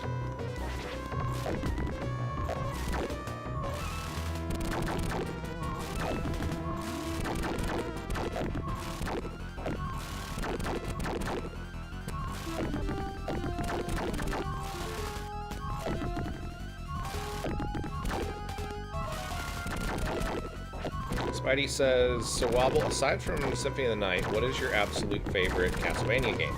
Man, that is a hard decision. I think I'm probably going to go with Order of Ecclesia for the DS. But, you know, it's one of those things, it's like, it's hard to compare the classic Castlevanias like this, where you have the stage and then a boss, versus the more open world kind of thing that you have in other Castlevania games. Order of Ecclesia kind of has like a it kind of splits the difference on that one, in that you have levels that you can replay, and sometimes you have to because you'll get an ability later on that allows you to access a new area. But it's not the full connected open world the same way that you have in Symphony of the Night. And I really, really liked that. I really enjoyed that. I also liked the harder difficulty in that one, because one of the problems that you run into once you start getting into the like Symphony of the Night and some of the other Castlevanias like that, is that the difficulty drops considerably compared to the classic Castlevanias. Once you have a leveling mechanic where you can just totally tank the amount of damage that is being thrown at you, you know, it quickly becomes trivial. Pixel, you kind of make this just a little bit extra difficult, you know that?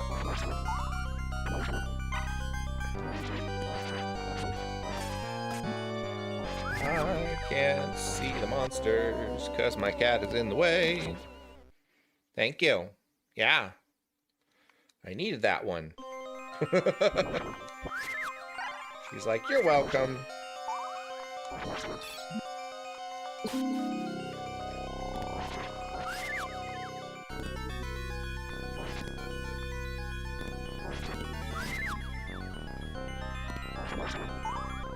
I think the difficulty problem in the more RPG style games really, it really shows up in Symphony of the Night more so than some of the other ones.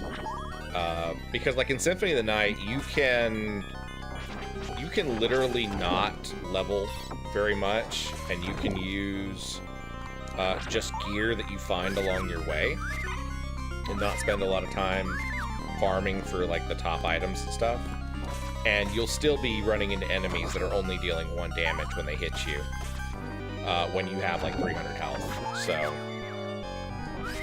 it's kind of a problem in that game. Although I still like, it's still my favorite. That's not my favorite though.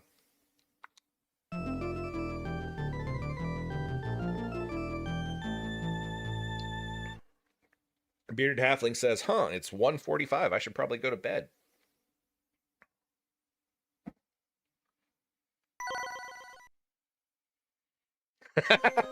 Trial Fan says, Scotland, right? Bearded Halfling says, okay, so firstly, how dare you? Beardy is English.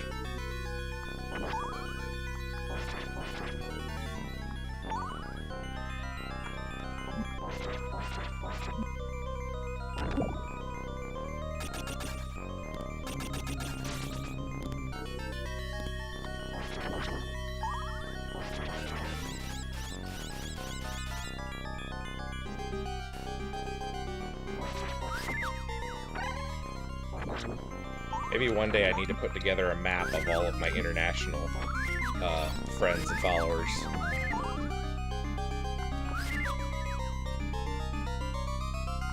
Okay, so this is a different path than the one we did before.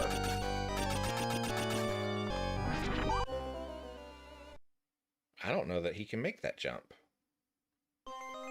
So yeah, that must be, you must be intended to do this way.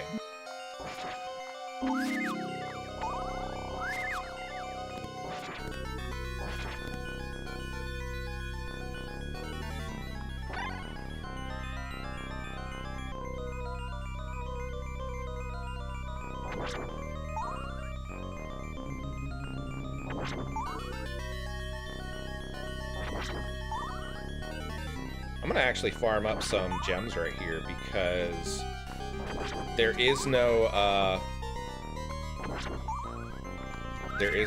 time limit in this game compared to, you know, other classic Castlevanias. Purity says, anyway, I'm so insulted I'm gonna storm out. You are not insulted, dude. He's kidding, Trial Fan.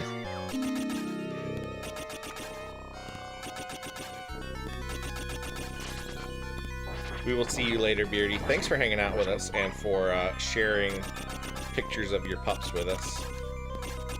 What's the deal here?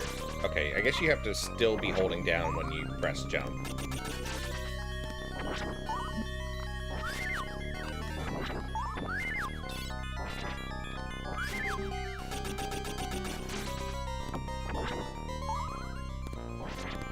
Trial Fan says, I just want to know why Nando's is so popular. We don't have them. What is a Nando's?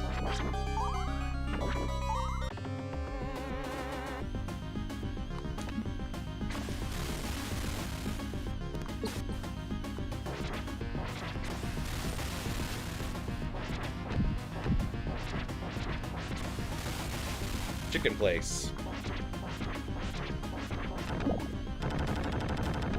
Spidey said, I just went to Nando's in Houston for the first time last month. The wings were actually pretty good. Oh, okay, so we do have them in the US.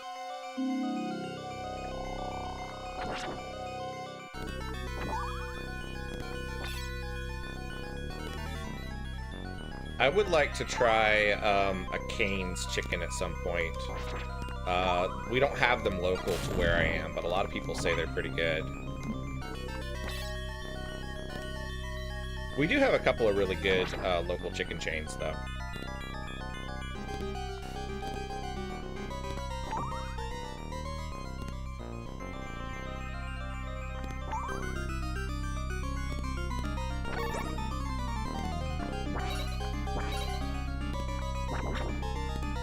Wait, what is that item?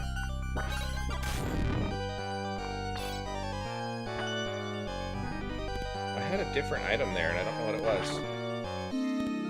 And then I grabbed the axe before I could use it. No! Oh, gosh. I fell. Bearded Halfling says, I would highly recommend the chicken thigh burger. It is, however, way too expensive.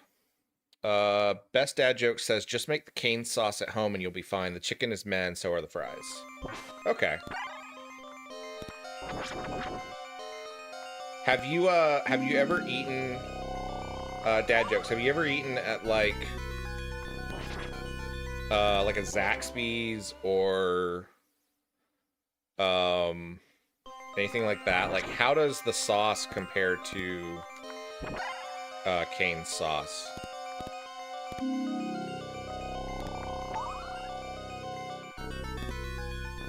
Spidey said, I gotta go get a 20-minute walk in before my stream, so I'll see you later, Wobblerocket. Have a good stream. Thanks for hanging out with us, Spidey.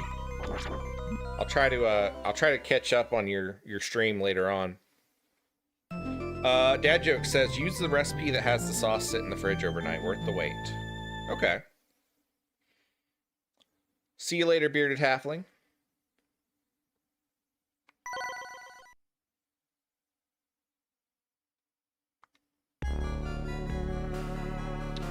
Alright, I want to show off something else that this Anniversary Collection has. And this is a game that I have never played. This is Kid Dracula. Kid Dracula came out for the Famicom, and then I think it was ported to the Game Boy. It is not exactly in the Castlevania continuity, but it kind of sort of is.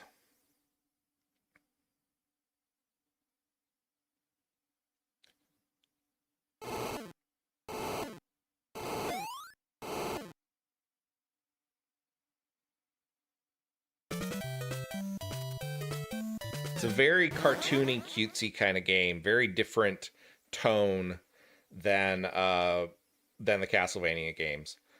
But the storyline here is that you are playing Kid Dracula, who is the son of Dracula, who is Alucard, essentially. And your dad is away. Demons start attacking the castle, and you must defend it.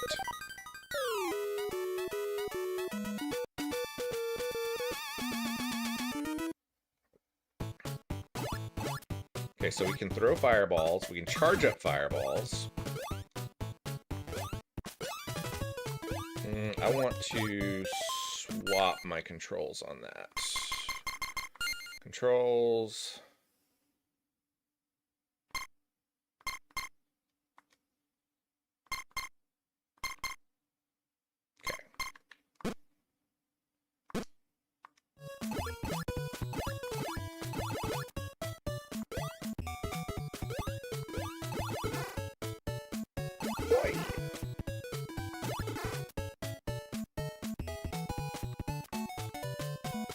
I will say that these things look very similar to,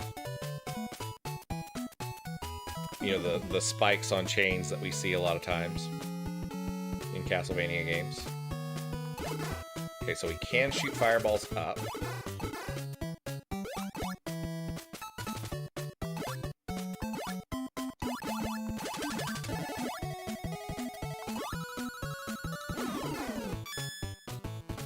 There's a coin. I wonder what the coins do.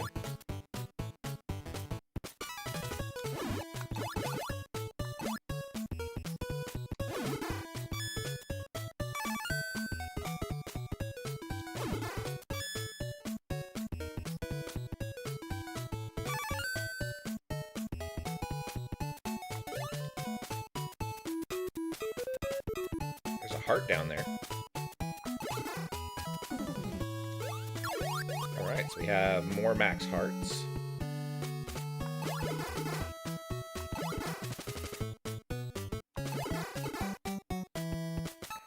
This kind of reminds me a little bit of games like Felix the Cat, or you know, some of the games like that. I like it's got the Jiangxis.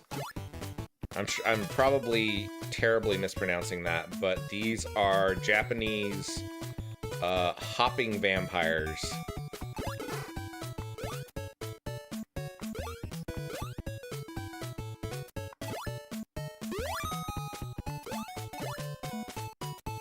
This is still Konami, yeah. This game came out...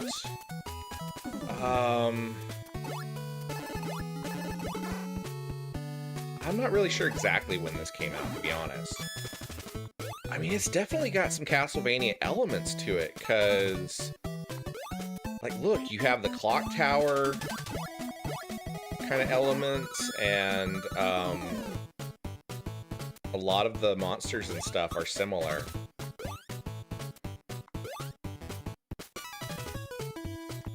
Okay, yeah. The swinging clock, I don't know what you call that, pendulum, is right out of Castlevania.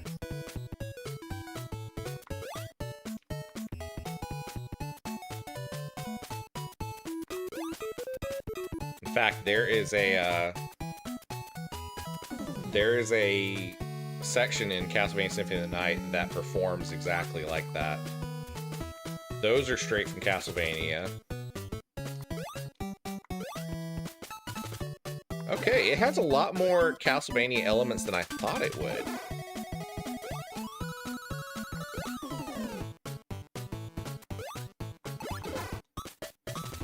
obviously this takes place in an era where Alucard has not yet turned away from his father's ways, since you are defending his castle. Furious George says, check to see if they included wall chicken. I don't know if they did or not.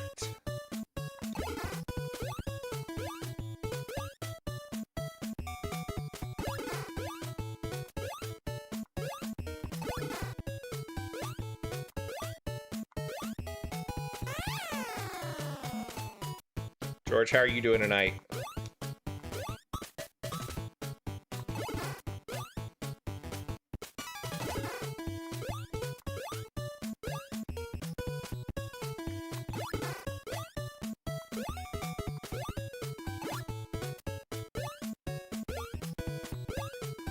Okay, there we go. We made the jump.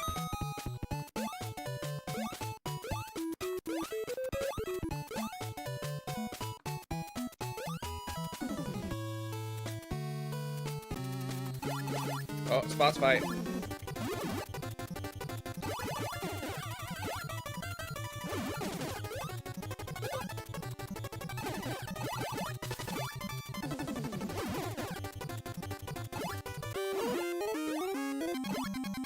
He ran away.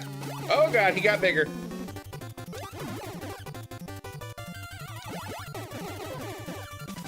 we duck? Yeah, okay, we can duck. Is he gonna run back again?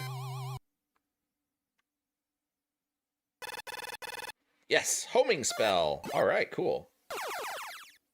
All right, I dig it. James says the mortar is how you know it's genuine wall chicken. Amida Kuji. I don't know what that means. Roulette, Can, Garapon, Jab and Pop. Which will it be? I don't know what any of these mean, so we're gonna go with roulette.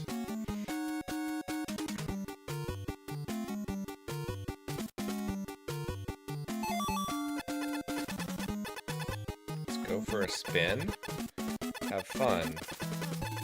It'll cost 3 coins to spin the wheel once. Fingers crossed. Okay.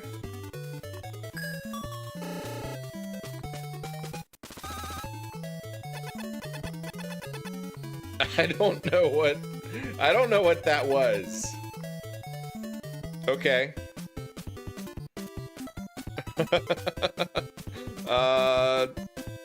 Furious George says doing pretty good. After work and ended up taking laid down after work and ended up taking a much longer nap than anticipated.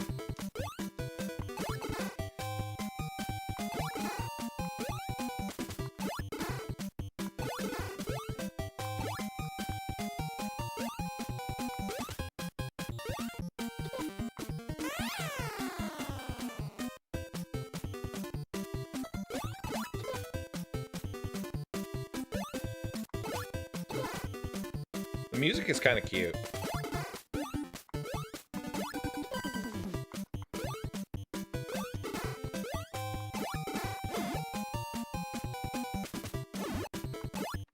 How do I... Okay, there we go.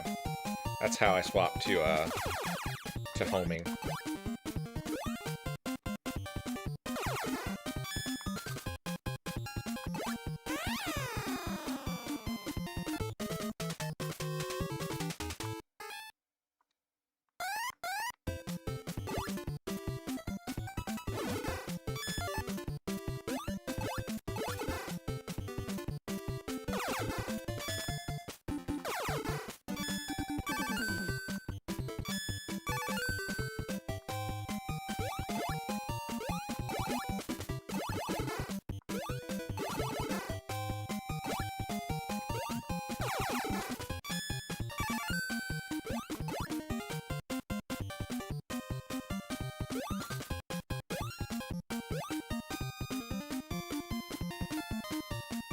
Okay, the designs here have changed to sort of a Mega Man theme.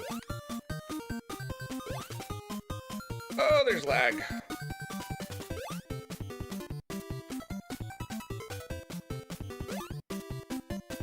there we go. Alright, so there's a heart power up over there that I want to get, if I can get to it.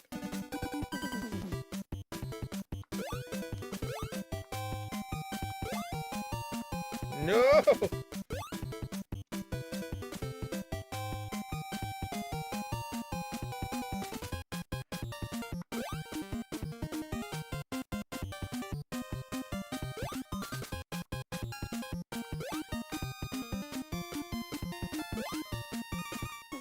This is kind of difficult. Okay, we gotta go up here and then jump. No. There we go.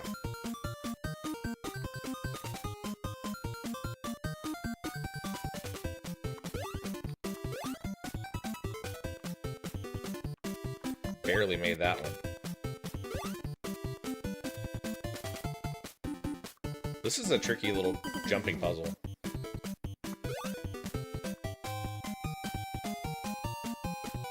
Let's just ride it down. Alright, there we go. We got the heart. Okay.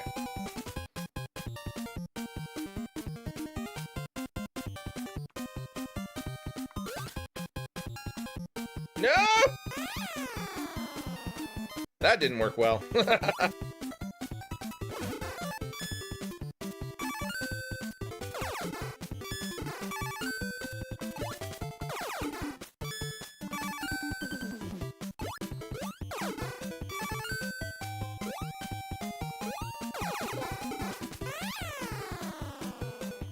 Knock me off the edge.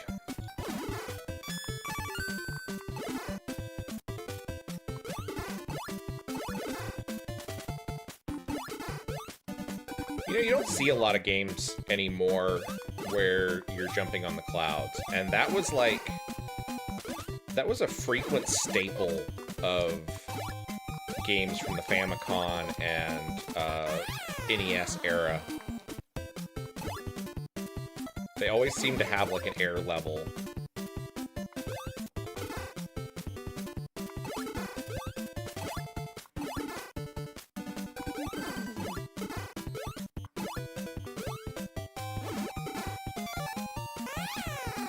I did not jump properly. Alright guys, that was a lot of fun. I think I'm definitely going to play Kid Dracula some more. Dad Joke says it would be funny anyone happened to search Castlevania Bloodlines right now seeing this. Yeah, I probably should update the title whenever I'm swapping to another game, but we were just doing that for a few minutes just to see it. Thank you guys so much for hanging out with me. If you have not subscribed to the channel, please do me a big favor and do so. It really helps me out. It is it's a great way to kind of just support my work, and I really appreciate it. Thank you guys so much for tuning in. We will be back on Friday. Fingers crossed, all things going well. And we'll be playing... Actually, I don't know what we'll be playing. I actually have a Dinkum stream planned. I think that probably will be what we do on Friday. Dinkum is, if you've never played it, it is a game kind of like Animal Crossing, set in the Australian outback. So we'll probably do that on Friday. Trial Fan said that was fun. When is Dinkum? Yeah, I was actually just saying that. So we'll probably do that on Friday. And then Sunday, I don't know what we'll do on Sunday. I can't plan things out that far in advance anymore. So thank you guys so much for hanging out with me. I will see you guys again very, very soon. You guys have a wonderful week. We'll see you on Friday. And don't forget that coming up on February 10th, that is next Tuesday, we have Discord night. We're going to have a movie night in our Discord. We'll be watching Adventures in Babysitting from 1987. It's a great film. So you guys have a wonderful evening. I'm going to go get some dinner, and then I'm probably going to go check out whatever Spidey is streaming later on. So have a wonderful time, and I'll see you later. Bye-bye.